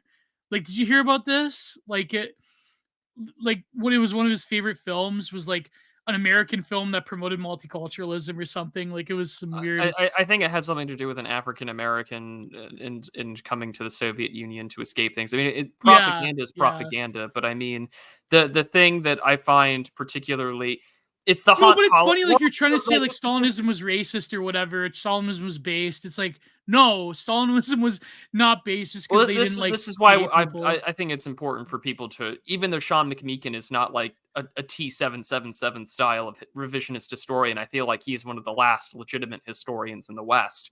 Like, if you read Stalin's War, you'll realize that this guy was politically intelligent, far ahead of the Americans, especially. Oh yeah, taking advantage of naivete, multi-domain forms of social and cultural warfare, where the best Soviet aircraft designers were getting do we fuck them and how style levels of infiltration into all forms of American engineering and aeronautical institutes. And it's just, he was a competent leader, and I feel like that has to be said, that he's not just some. We often have this like herder, like, retard bad, communism bad, voo Venezuela, whatever, like iPhone meme. Like, no, actually these people were evil, really competent at what they did. And if the Cold War ever went hot during the entirety of its war, there's a good chance America would have lost very quickly because of how infiltrated we were on an intellectual, academic, and industrial level. It's that bad. And FDR, even before we got dragged into World War II, that was the case. And that's why I'm going through the book chapter by chapter with guests and friends, and all the more reason to subscribe. It's just, it's to see people go for the whole, like, well, we can make communism work in America, we just have to be based about it. Like, the problem is that modern day leftism, and I'd love to hear you two's thoughts on it, is that modern day leftism has no progressive, positive role model for straight white men. Because if you were to ask someone, what's your progressive role model for a straight white male, it's guys that kill themselves or troon out. The progressive role model for straight white men who are lefties is the Amazing Atheist. Is suicide. Oh God, yeah. It's suicide. Yeah, no, there is none. And we I remember a couple of months ago we did an episode on our channel in which we went through an article written by some philosophy guy this is a very specific Norwegian thing, but he had written an article talking about, what's essentially, pleading to society, like what's going to happen to masculinity, like what role does masculinity have in this, future we're building here, right? And asking that, can you let men be men in some capacity? And essentially all the replies to that was like, no, shut up and sit down, right? You can cuck or you can kill yourself is essentially the only options that were presented to him. Well, just so I'm understanding the question here, you're asking if like people like Jackson Hinkle and Haas Aldin have popularity because they're like a positive role model for like a leftist man or something. Is that well, that could be it? Yeah, that could be it. But I mean, are they though? Are they though? But I mean, it's a good question. You know why they're not? Because they're basically just social conservatives. They just might as well just be conservatives. Yeah, that's it. But then why are they leftists? Right. It's a third world nationalism, right? I mean, to me, that's kind of all it is. There's the communism stuff is just completely irrelevant. I don't know. Like, I think the distributors have talked about this as well on Twitter, that a lot of this economic stuff is just completely irrelevant when it comes down to it. I mean, what are people actually interested in this? Most people don't care. It's really like here's the thing. You know the meme about like Aragon's tax policy, the Song of Ice and Fire stuff. People don't really care about Aragon's tax policy. They care about if he's a good king or not, right? That's why Tolkien is more popular than George Martin, right? It's all about the social conservatism. It's not about the economics, because at the end of the day, what people care about is, can they pay for what they need to live? Everything else is secondary after that. Oh no! I mean, there's a lot of people who are standing out with their hands begging just to get free shit, of course. But I mean, I talk about like these Western intellectuals who are like really into. They sort of psyop themselves into thinking that it's like this kind of rich people frame, right? Like money is what motivates everything. And like that. Rich people have all the power, and that's why you have to be. That's why they're Marxist in a sense. I mean, usually it's just some kind of like I hate my dad cope behind that. But like like the motivating stuff for people like Haas, and it is just like third world nationalism in a sense. Like people should just be nationalists. Like brown people should just have their own nations and whatever. I don't know. I just think it's totally cringe. It's completely uninteresting. I'm not and listening to them, it sort of moved me away from a lot of my own nationalist convictions because of how easily it sort of lends into this these types of BS conclusions that you get from people like Haas. Here's the tweet, Prudentialist. If you take Brent Taylor's chat, Daddy Issues produce art hoes and podcast bros. There it is. No, that's fair. Although I have a good relationship with my father, so I don't. Yeah. I like to think that we're all okay. No, but to be Luddic, you said women go to therapy and men start podcasts. Well, that is fair, because to some extent the podcast is an open confessional booth, because confessions used to be more public. But yeah, I don't come on here to tell my audience like, man, I fucking hate today and my life sucks, because that doesn't go well. Because no one wants that. No one wants that. If you're going to tell that story, you're going to talk about traffic and your way to end all traffic problems. And I have a great story for that. But I think what it is that, it's the I hate my dad, which is the big motivating factor for a lot of leftist politics. But I mean, even on the right, there is this desire for patriarchy. There's a desire for patriarchs. And there are YouTube channels like Dad, How Do I, or How to Dad. And those are good that they're out there, but it does speak, because I go through the comment section of the Digital Archipelago. This is the only time I ever go through comment sections, because most of our audience is nice. Yeah, I read most of the comments, and I read them. And last week's episode was particularly interesting because, and I don't mean Gio, I'm not making fun of you. No, listen. There's someone comment, okay? There's one commenter. There was one comment about it that was particularly interesting, because he called me out, and I thought it was particularly interesting because he says, you have the privilege of having a father.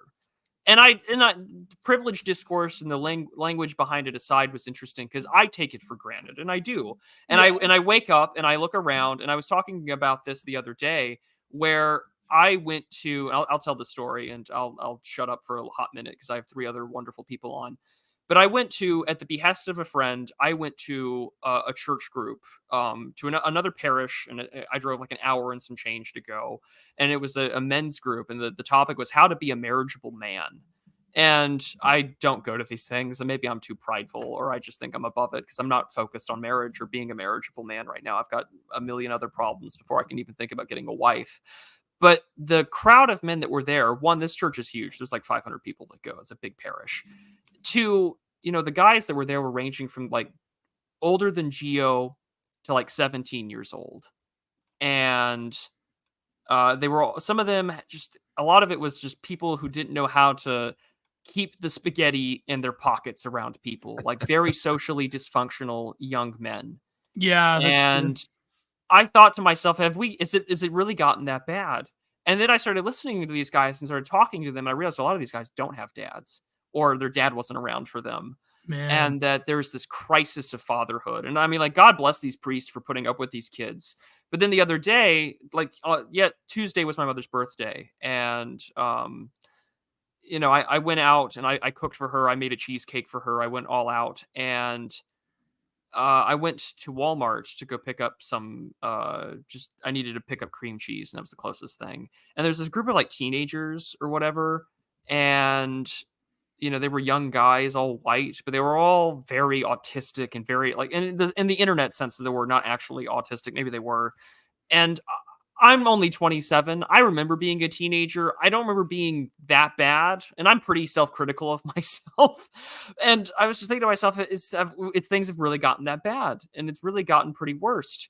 And I just couldn't help but think to myself that, of course people, want patriarchs and want healthy father figures, and that maybe in the parasocial aspect of it is that you have a parasocial pastor, you have a parasocial friend, you have a parasocial father, and that, I think for a lot of these I hate my dad types, if they can say that, Stalin was base and he was masculine or whatever, like that's your dad. If you want Stalin to be your daddy, so be it. But Stalin is dead. And, the West has fallen in a lot of ways, right? Like billions must find fathers. Listen, I'm going to piss off a lot of people, not to be like a centrist, whatever.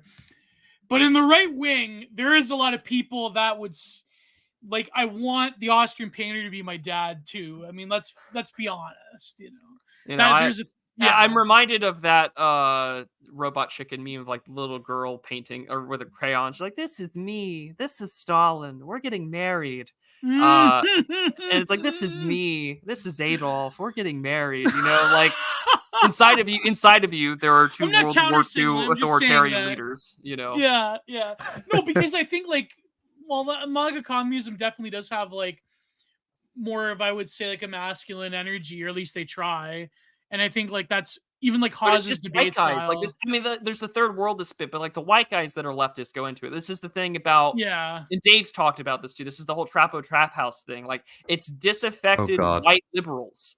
It's there's a unique whiteness to it, where it's just like it's disaffected white male liberals that don't want to be on board with this tranny stuff, but they don't want to be Republicans. I don't want to be George W. Bush. I don't want to be Donald Trump. You don't have the balls to take a stand. Yeah. I don't have the balls to take a stand. So I'm just going to like podcast and say edgy things and call like Bernie Sanders like my like savior. And I'm going to call Joe Biden an F slur or whatever. Yeah, garbage ape calling like, right. And that's what it is. And that's what it is. And I feel like they're sort of putting themselves in a place where like they don't want to be as edgy as we are. In a sense, like they feel like that's kind of a bit beyond reproach, but they have this kind of safe zone here where you could get a little bit conservative on the social issues. I'm racist against the French. You could punch left, right? God. You could punch and kick toward the left, but you want to stay away from some of that more kind of like esoteric racism stuff, and you don't want to be labeled like that. So that's kind of a safe zone, maybe. That's just what I had in mind. Listen, man, I don't like criminals, but I'm not going to drop the hard R on the timeline, you know? Like, I guess that's the defining limit. Yeah, exactly. It's like, because crime is it's an economic reason. It's like, so they can keep doing this sort of socio-economic bullshit, the same as like, this is like a working class thing or whatever. It's the bad rich men who are repressing people, and so you don't have to touch on like the biodiversity or IQ stuff. No, but also like it's a foil for masculinity in the sense that like they'll say stuff like, oh, these right-wing reactionaries, they're a bunch of pussies because they don't want to like go off and fight for Ukraine or whatever, or they don't want to go off and fight for Russia, and they'll say like, well, actually, the black bloc, like Antifa person smashing windows, or like the like Muslim migrant in the streets of Norway, in the streets of Sweden, in the streets of like England, going and protesting and like bashing certain other ethnic groups that they don't like in the moment. Like those are the real Nietzschean overmen, like, blonde beast, like violence is correct. It's like, no, that even Nietzsche would say that. No, but like even Nietzsche would say that like, senseless violence is not being an overman. That's like just grug brain, like imposing your will is it? But the thing is it they really have to have the imposing your bricks will? airdropped into them before they can throw them. I mean, Yeah. Yeah, no, but yeah, exactly, Walrus. Oh my God, no, it's like they have to have the bricks given to them by a Soros-affiliated NGO before they can throw them. No, it's true. It's so fucking true. And then there's like, I remember even Logo was trying to make this point about like, did you know that those Antifa Black Bloc people, they're the real Nietzscheans? It's like, like no. Even like Hawes would say like, oh, did you know like the Haitian Revolution, like when they were like, they were rising up and they like took the Fanon pill and they started RPing white women and like in Algeria where they were slaughtering Frenchmen. That's the real Nietzschean overman. It's like, well, look what happened to that. It's like, no, it's like that's not correct. And it's Haiti like, Haiti has never improved. No, but I hate when they say this. They're like, did you know that the real Nietzscheans were the Algerian revolutionaries that were taking Frantz Fanon unironically, and they were taking the Fanon pill? It's like, no, those people were like slaughtering children. It's like, that is that Nietzschean? Like, it's like this discourse devolves into this like cheap own where you're like, you take the most reified picture of your opposition's what your opposition's ideological picture is, and you're like, did you know that actually the opposite is the real based option? It's like, I don't know, it's fucking stupid. I want to talk about immigration now that we have two Nords here, but do you guys have any thoughts about that? Like, it's I don't know. We want you two to talk more. No, not immigration. We'll get to immigration, but like this thing where they're like, did you know this like third world ethno-narcissist? Yeah, I've seen it, and Luddic hates them with all his might, I think. You have any thoughts on it, Luddic? What are you talking about? The third world? The third worldists. That they're like, I mean, I've seen people on my timeline. I've seen people on my timeline sort of say that, you talk about calling people Nietzsche, and I've seen people saying that like South Africans killing Boer farmers are the real Nietzscheans, which is like the strangest take I ever. I mean, like, because of this, to me, it's just sort of put it into perspective. I forgot to say that. Like, you have the I hate my dad angle, you have like the safe, edgy leftist angle, but there's also this kind of like just nihilism angle to, I think, some of this Margot communism stuff. I just remember this guy who was tweeting like the picture of Bane or something in the football field, and he said something like, "Well, you white nationalists, you just want a white landlord and a white banker and a white finance manager. We want to tear the system down." And like, I mean, shut up. This is just pure nihilism. They're not actually interested in an actual revolution or any, actual, space communism. It's just like acting out against the system and tapping into the savage impulse. And that's really all it is. Even with these Algerian rebellions, they're just savages. It's just savagery. They kill like a million French people.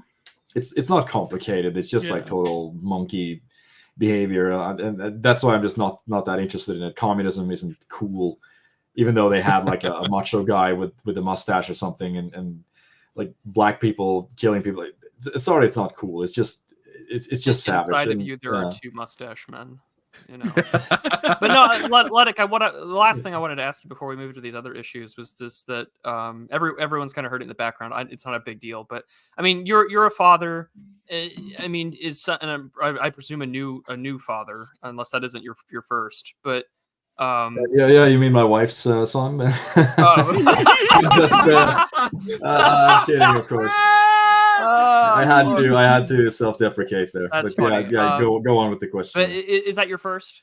Yes. Oh, congratulations. But secondly, Yeah, I wanted to ask, just on that basis, was that you know, like you have a new perspective on this as a father, and so like how do you see yourself? I mean, that's such a loaded question, but how do you see yourself navigating all of that and all of this ecosystem to not, you know, make sure your kid ends up like one of those? But I mean, like as a father figure now, and as one who will now be raising a child, boy or girl, I don't know, but I mean, what is your take on all this, like, screw you dad stuff, all that, you know?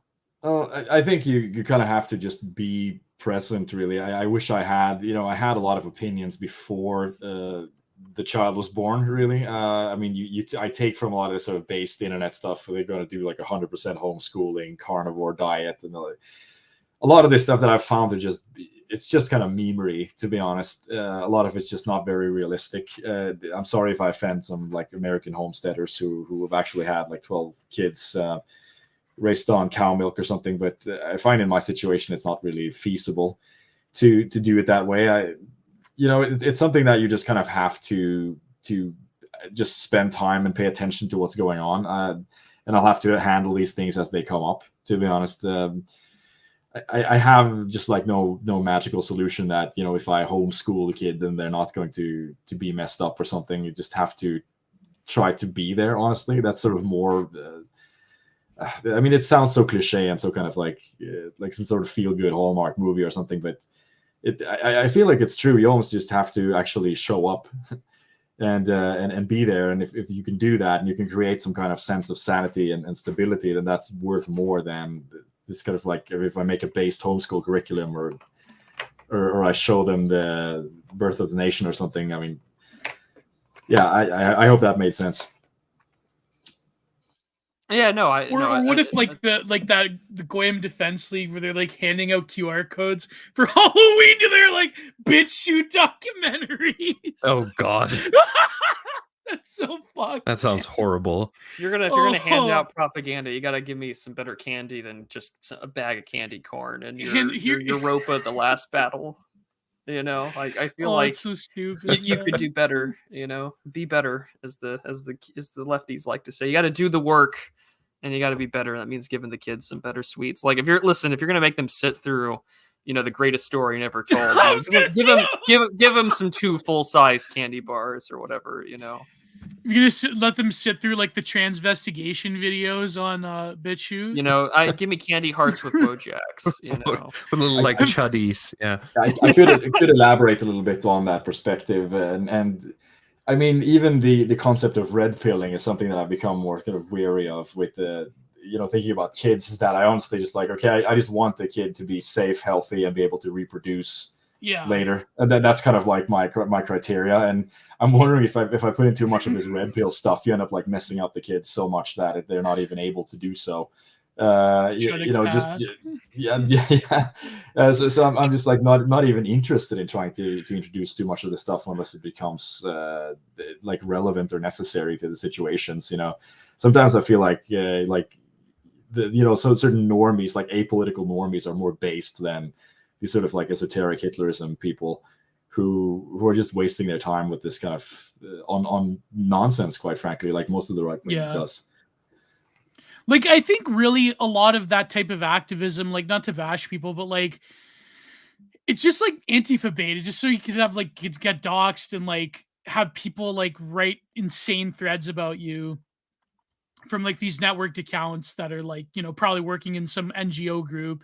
It's like so that type of like right-wing activism where like creating a spectacle of yourself, like it's, I don't know, like it's, I don't know, maybe because I'm too much of a theory saw, but like I think like just fostering a political environment and like a culture environment where you can actually like raise your children with values. Like that's probably the best you can hope for nowadays. Which leads to me to my question, I think like is probably a good use of our time would be, has Norway been just as dramatically affected by the migrant crisis as, for example, Sweden? And are people starting to openly talk about like actually, doing some, like actually having policies where, you can reverse the trend of either by deporting them or by, like I noticed that there has been more, like it's the crisis has gotten so desperate. Like has it affected crime rates? Has more women been assaulted in Norway? Or is it like less marginally effective than say Sweden, who has been hit like by, like for example Malmo, as an example that comes to mind.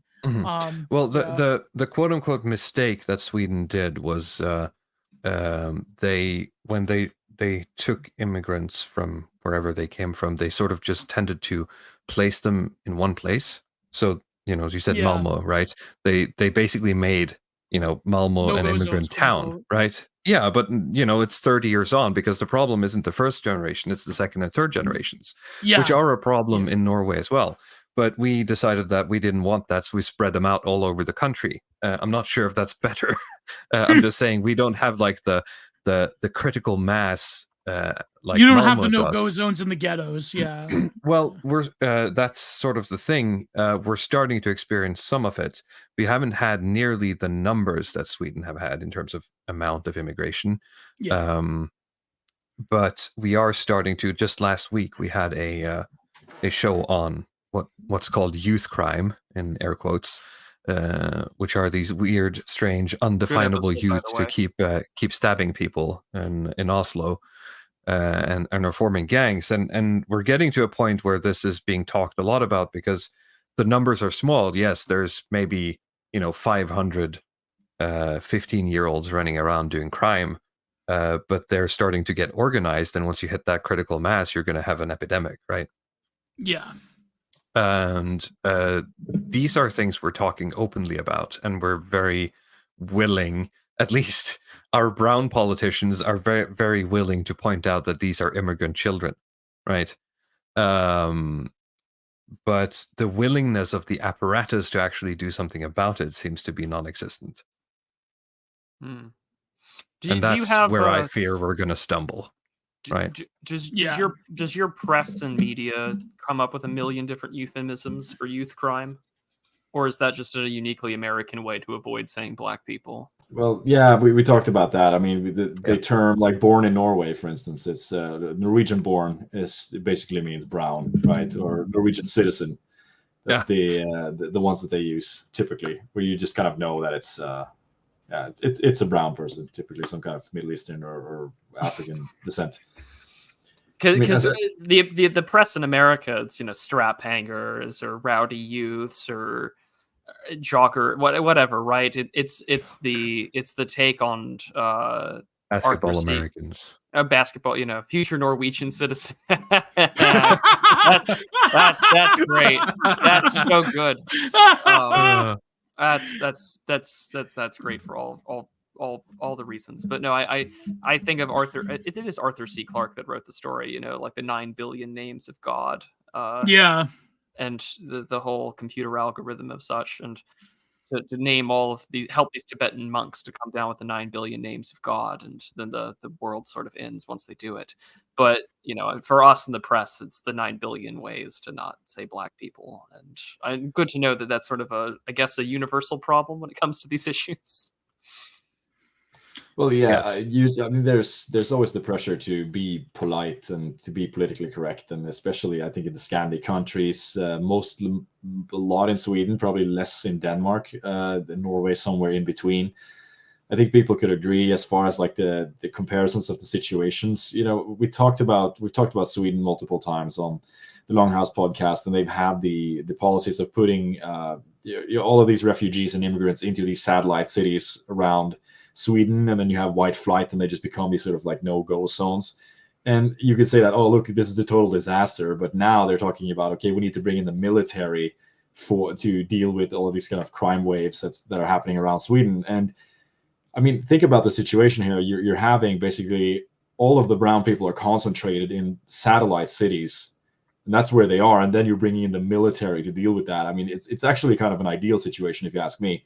I mean, if they're sort of like integrated into the population, it's a lot harder to sort of fish out where they are. But if they're sort of confined to some geographical areas, even though that could get ugly, it's sort of, okay, if you wanted to reverse the demographic trends and just have them deported, it's a lot easier if they're in one area, right?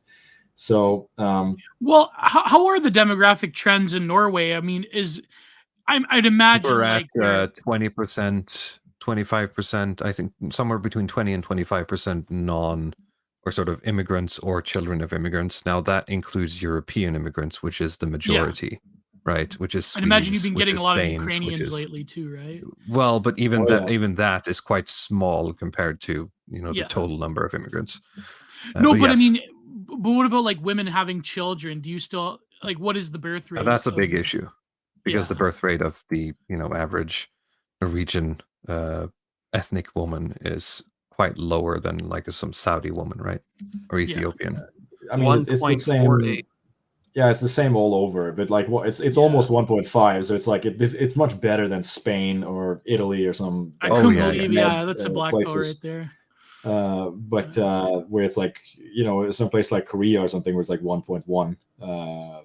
So you crash slower, but it's still not great. Yeah, that's true. No, it's a black pill. The Mediterraneans are being hit harder than even the Scandies. I couldn't believe that. That's incredible. This really disrupts the whole. It's cold up here. No one but us wants to live here, right? Yeah. I guess. I don't know. You live in Canada, so you tell me why you have so many Indians.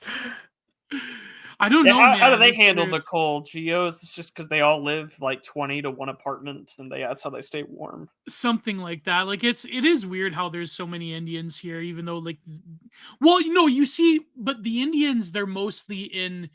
No, I can't say that because Brampton's actually colder than here in Niagara. So, because the closer you get like to the Toronto, it's like it does get pretty cold. So. I wonder, that is weird how they handle it. Holy shit, Korea is at 0.84? Yeah, Korea's been hit hard with like a feminism and incel wave. So, you know. Jesus. Do you have many incels there? Do you have true cells in Norway? Or? I have some, actually. Some Varg-pilled boys out there. But it's... Well, Edward Monk came from there, so of course you got incels. You know? I mean, it's in our blood to mope. We can't help it, right? Yeah. So it's a natural fit. I don't know. It seems to be a bit of an imported problem almost, because all of these incels, they all sort of, whenever there's like talk about incels in media or news, they like wheel out one of the incel boys, and it's all. The discussion becomes very sort of like online and Americanized. It feels like it's not a real problem. Do you see what I'm saying? Yeah. So I don't really know how big that issue actually is in Norway. I mean, you always have an amount of people who are losers who fall outside of the system. Oh, yes, of course. But I mean, you talk about if they're like developing at a very high rate, or they're developing some kind of like incel identity or something where that becomes real. Like that just becomes your entire personality. And, you know, I'm not sure if it's that prevalent. You know, sometimes it's okay to just be a loser. But yeah, no, it is something we're monitoring on the show. But I haven't seen any sign that it's like particularly problematic in Norway or Sweden, say compared to somewhere like Korea or Japan or something. Yeah, no, I'd imagine that the quote unquote incel thing I find to be a sort of more American or Western European or Western problem in general. Not to exclude you guys from the West, but I do find that Scandinavia is sort of a rather unique, isolated, its own self, its own region, in comparison to say the rest of Europe. But you know, there are always going to be losers, yes, and yeah, we're here. You know, how curious. But not that. Thankfully, none of us are losers. But there was a study that came out that was saying during Trump's election, the fertility, this is from like Fueltide, but he showed me the study, and it says during Trump's elections increased white fertility as much as cash subsidies would, while decreasing Hispanic fertility as much as unemployment would. Birth rates can increase by giving people hope for the future. And again, that sort of illustrates, I think, the need in the discussions now more than ever for positive vision and networking. Because if I'm talking about people that I see that are hopelessly looking, well, not hopelessly, they have hope, and they're looking for and taking action into their own hands, whether to go to these men's groups or to find friends or to basket weave and do whatever. I'm positive that, not everyone's going to make it through this bottleneck, but you're going to do quite a bit to save people. And I'm that gives me hope. That sounds cool. So you first, Walrus. No, go ahead. Yeah, I mean, I always had that feeling with Trump as well, that I like him, and I still kind of like him because he seemed to have this almost metaphysical effect, like, gravity waves or something on the people I don't like are just worse off by him existing, like a sort of like a kind of atomic core or something, and he's just there, and then it's like a radiation for people I don't like. Aside from all the political blundering and stuff, but I didn't know like the stuff with the birth rates and stuff. It's funny to think about. It's like people are just sitting there watching his speeches or whatever. Like, yeah, we need to contain China or something. And there's we're gonna get a I'm gonna go have sex. China. Oh, I'm so horny right now. Get in the bedroom, yeah. That's interesting. I can imagine that's very, Trump very some funny and Asian interesting ambassador. statistics. Sorry, go ahead, Gio. No, I said I could imagine Trump doing diplomacy by fucking some like hot, Chinese. Not that we condone that, but like, it's, you never know. I mean, Trump. It's funny. It reminds me of that one tweet by. When you're president, they let you do it. It reminds me of that one tweet by. This was like way back in 2016 by Matt Forney when he had his original account. He said that there was going to be a mini baby boom because like women are going to fantasize about Trump in the bedroom. So like. That could be true. It was right. Like statistically, there was more kids born under Trump than under Adolf Joe. So, yeah. Well, again, I think that is sort of the need to provide a hope for the future in these things. Because Trump gave everyone the stimmy as well. Someone said, yeah, there you go. Gotta give me them stimmy checks. I'm just clawing for that free $1,800. What was that? You could search on Twitter, and if you search like Trump and the N word, you just got like a wave of people who were like, "Wow, I love Trump now." There's like basketball Americans. Yeah, there's a whole bot gimmick account where it just retweets and reposts, and it's called like my N-word Trump or whatever. And because he dropped a fat stack in their bank account, right? Yeah, that fat stack and that direct deposit. Is we getting another stimmy? Is we getting more stimulus? Oh, the best was that video of like, I think it was from Compton or wherever, where it was like they got the stimmy check and they were like driving like expensive ATVs and like other like and dune buggies down the street. Remember that one? Remember that video? My favorite is the guy with what looked like an AK-74, and he's like, "Yeah, fuck like, Donald Trump, fuck my president," and it's just like that. It was all again money. That's all it takes. It's patronage, and that's the one, wrestling with worm. Yeah. No, but there was that one tweet. There was that one tweet by our good friend Lee Enfield. He has like a penchant for iconic tweets. Because he's one of the best posters on that entire place. Yeah, he did this one in like about going back to the abortion thing, like why the Republicans lost so bad. A lot of it is because of like the inability of them to just go along with Trump. But he said, it's funny how in Virginia and Ohio and in Minnesota, it's ironic how the like smoke weed, get stimmy checks, and have no responsibility party won, as opposed to the eat shit and die and give money to Israel party. It's really funny how the other party won over that one. So it's like, you know what I mean? Like in the end of the day, Gibbs will go a long way, and the eat shit and die and give money to Israel or give money to Ukraine party will not win. So it's like, we're not. It is at the end of the day. The formula in that sense is solid. The issue is, once you're in power, how are you gonna wrangle the bureaucracy to do anything worthwhile, right? Exactly. And I think like that's why Trump became popular, is because he crafted a way for conservative or right-wing politics in America to like sort of acknowledge social, like to acknowledge economic issues that isn't just like Reaganite, you're on your own, welfare queen, fuck you. And so, you know, yeah.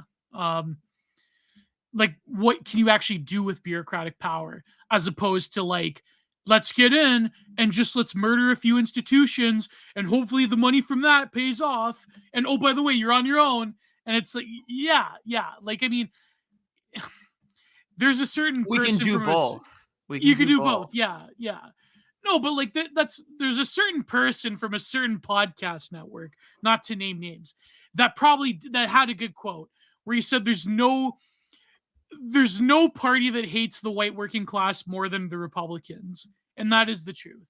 And whether you want to like, I know we've just been bashing MAGA communism and third worldism, but like at the end of the day, when it comes to like, you know, economic populism, there is something to be said about like the laissez-faire libertarian Ronnie Reagan, like, fuck you, you get nothing. Like, how that's not going to appeal to like your average person that's like working long hours and like, you know, has to put gas in their tank in the morning to get to their job, to get to their wagey cagey.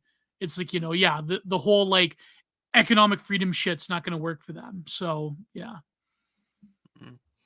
It's a sad. I think it's a sad spot to be in, right? Where it's like you have so many people where that's kind of their primary concern. I've always thought, you know, going back and forth on this kind of populist economic stuff, and there's something very unattractive where politics is just about, you know, people who show up with their hand out and they want gibs essentially, but there's something that's just happened in the system where there's, you know, the amount of people who can't support middle class lifestyles anymore has just become so high that that's kind of what's on their mind. They don't even have the energy or money or anything for any larger projects, anything idealistic or something. It's just about like base survival stuff. Surviving, yeah. You know, yeah.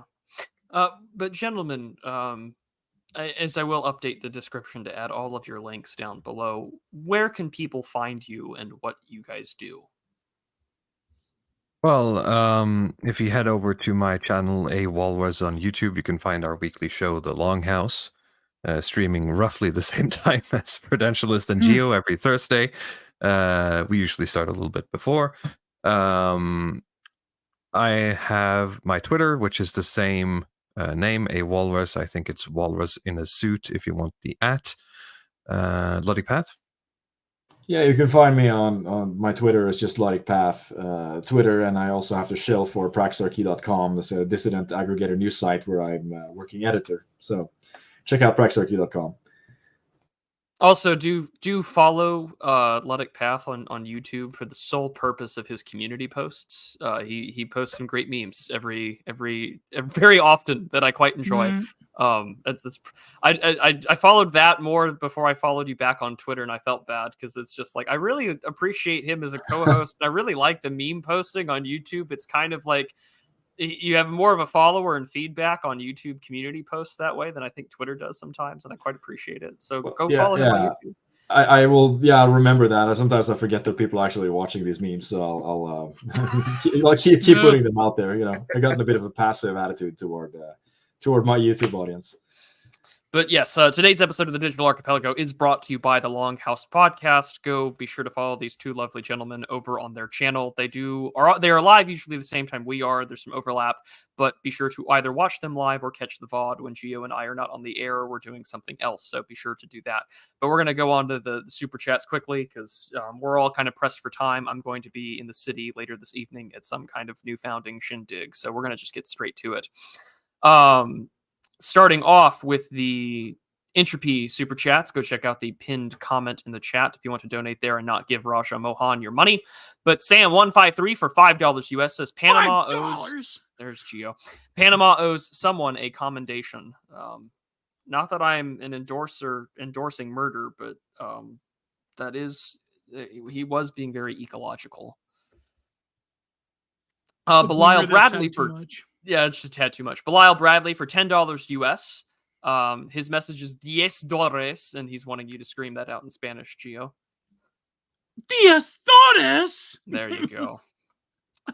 Oh my. So this is from Jacob in the YouTube chat, but his entropy name. He says D's recording of Mrs. Child's beef cut phone call for $20 US.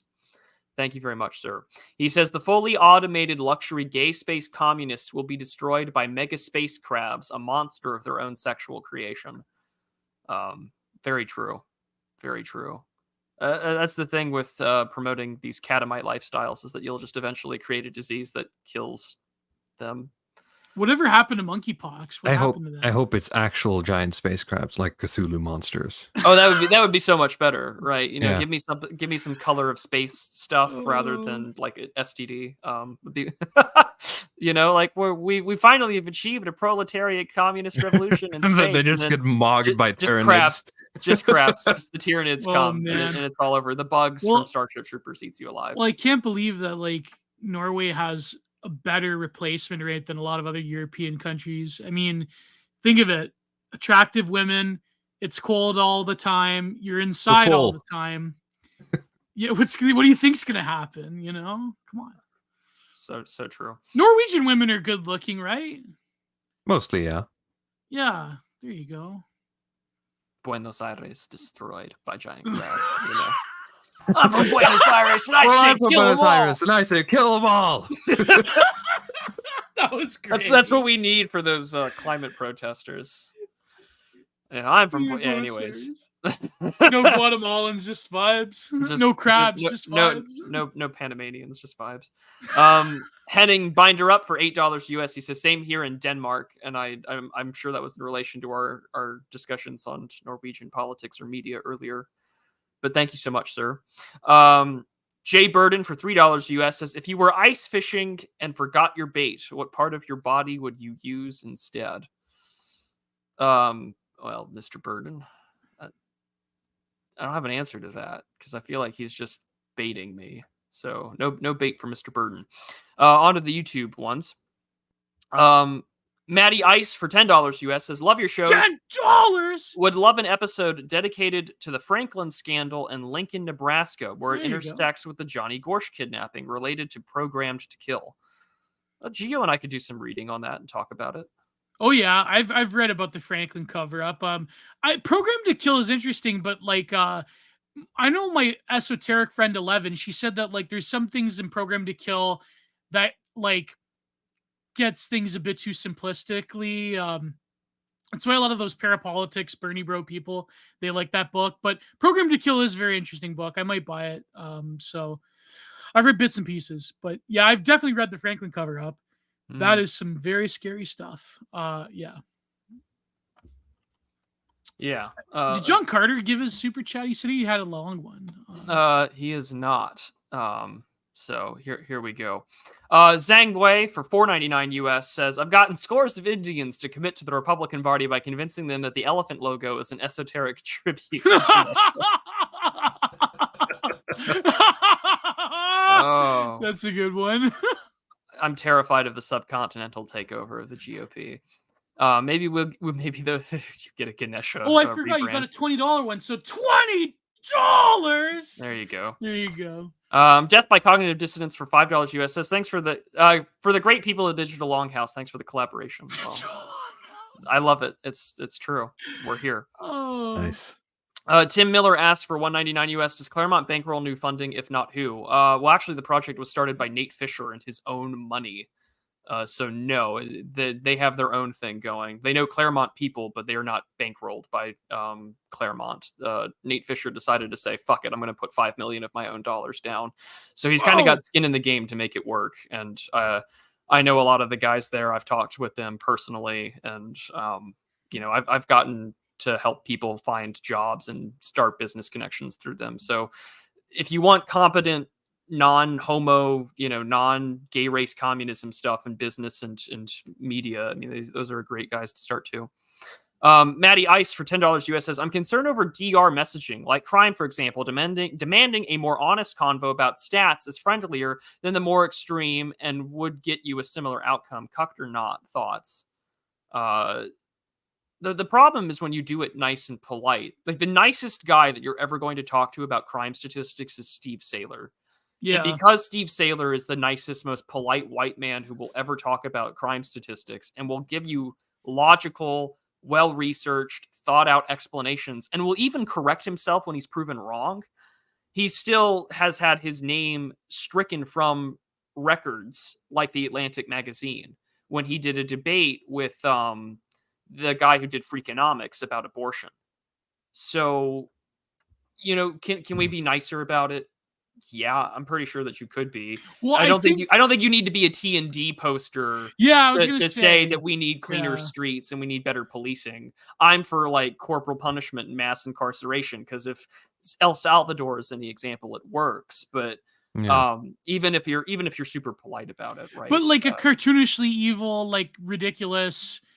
Oh yeah, okay, the memes are funny and everything, blah blah blah. But like that type of discourse being normalized and like, I mean, I'm even risking even countersing it because, like, oh, here you go, wholesome chungus Geo. But I think, like, yeah, I mean, there has to be a serious discussion that probably would be better served if there wasn't like cartoonishly evil type of posting that is like somewhat ironic, but then when it's not ironic, it's like, I don't know, like talking about dropping nukes on a certain continent is kind of like, ugh, you know what I mean? Like I don't know if it serves their purposes very. They have clearly defined what, they deem to be total evil, and dressing yourself up as that is just stupidity. But it doesn't, they're not interested in having this conversation. 100%. So I feel like it's a non-starter. You have to either have a conversation around it or just ignore it until you have the power to do something about it. Very true. Very true. Well, no, it's sort of like I wanted to write and you guys got to follow my telegram.com/Giant Productions, but I wanted to have a Telegram rant about it. But it's like this one guy, and he's like a leftoid. He's like this Norwooder type of, like explainer, like, TikTok explainers. But he did have it was like going around about, Israel versus Palestine. And he did have a good point about like Israel's, violating international law, and it's not really, it doesn't meet the criteria of like occupiers' rights or whatever. And they actually are committing war crimes. Okay.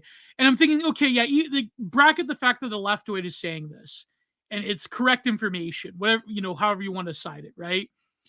The reality is, at the end of the day, that when it comes to the hard material reality of politics and the international stage, because of America, Israel can do whatever it wants, and there will be little to no consequences, right? So it's sort of useless to invoke international law in the formality of it and explaining how they don't meet the criteria of retaliating to a terrorist attack or whatever, or the stewardship towards an occupied people, blah, blah, blah. That's irrelevant. Because at the end of the day, Likud and Israel can do whatever it wants because of the material reality of power.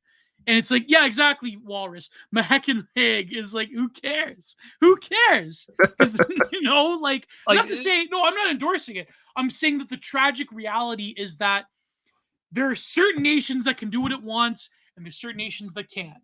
Now, if Russia did to Kiev what Israel did to Gaza City, then there would be an Article 5 situation. They wouldn't have to back in China. So, because we started the stream by talking about Stoltenberg, and that would be his argument for being heavily into NATO, is that Norway is too small to have anything to say in anything, so we need to be good diplomats and cozy up to the big boys.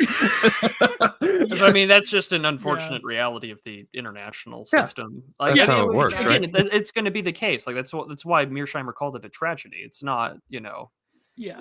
But the problem is that leftists have a moral compass, whether you like that compass or not. So, I mean, statistics, as someone else in the chat had mentioned, it really doesn't matter when they're concerned about, are you a heckin' good person and are you having a normal one and just respecting black people?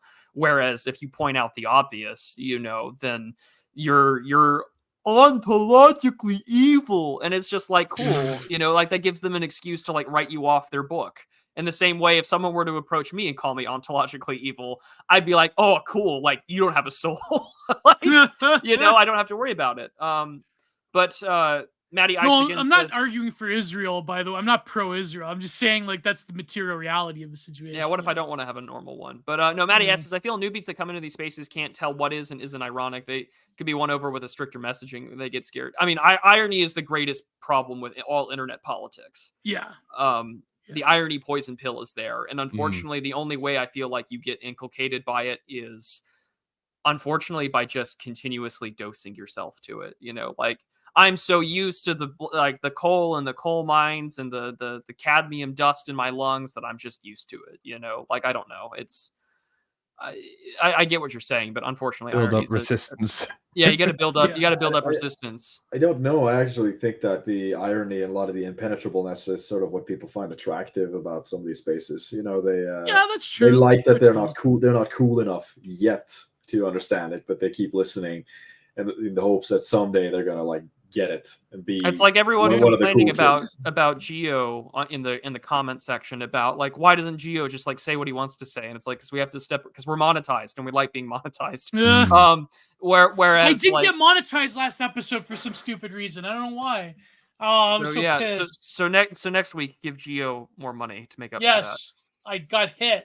But by the way, I forgot to answer two things. One, my old to the comment section, my old man tried to teach me how to ride a bike. I was just too stubborn. Okay, it was all my fault.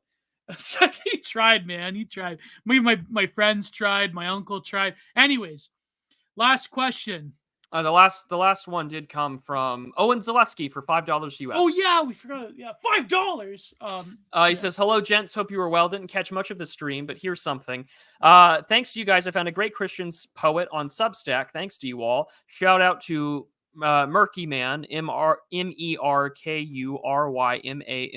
and his Substack called Across the Spheres. And then he says in capital letters, also Geo, get entropy. I got entropy. I just don't know how to use it yet. Okay, so next week we'll deal with that behind the scenes.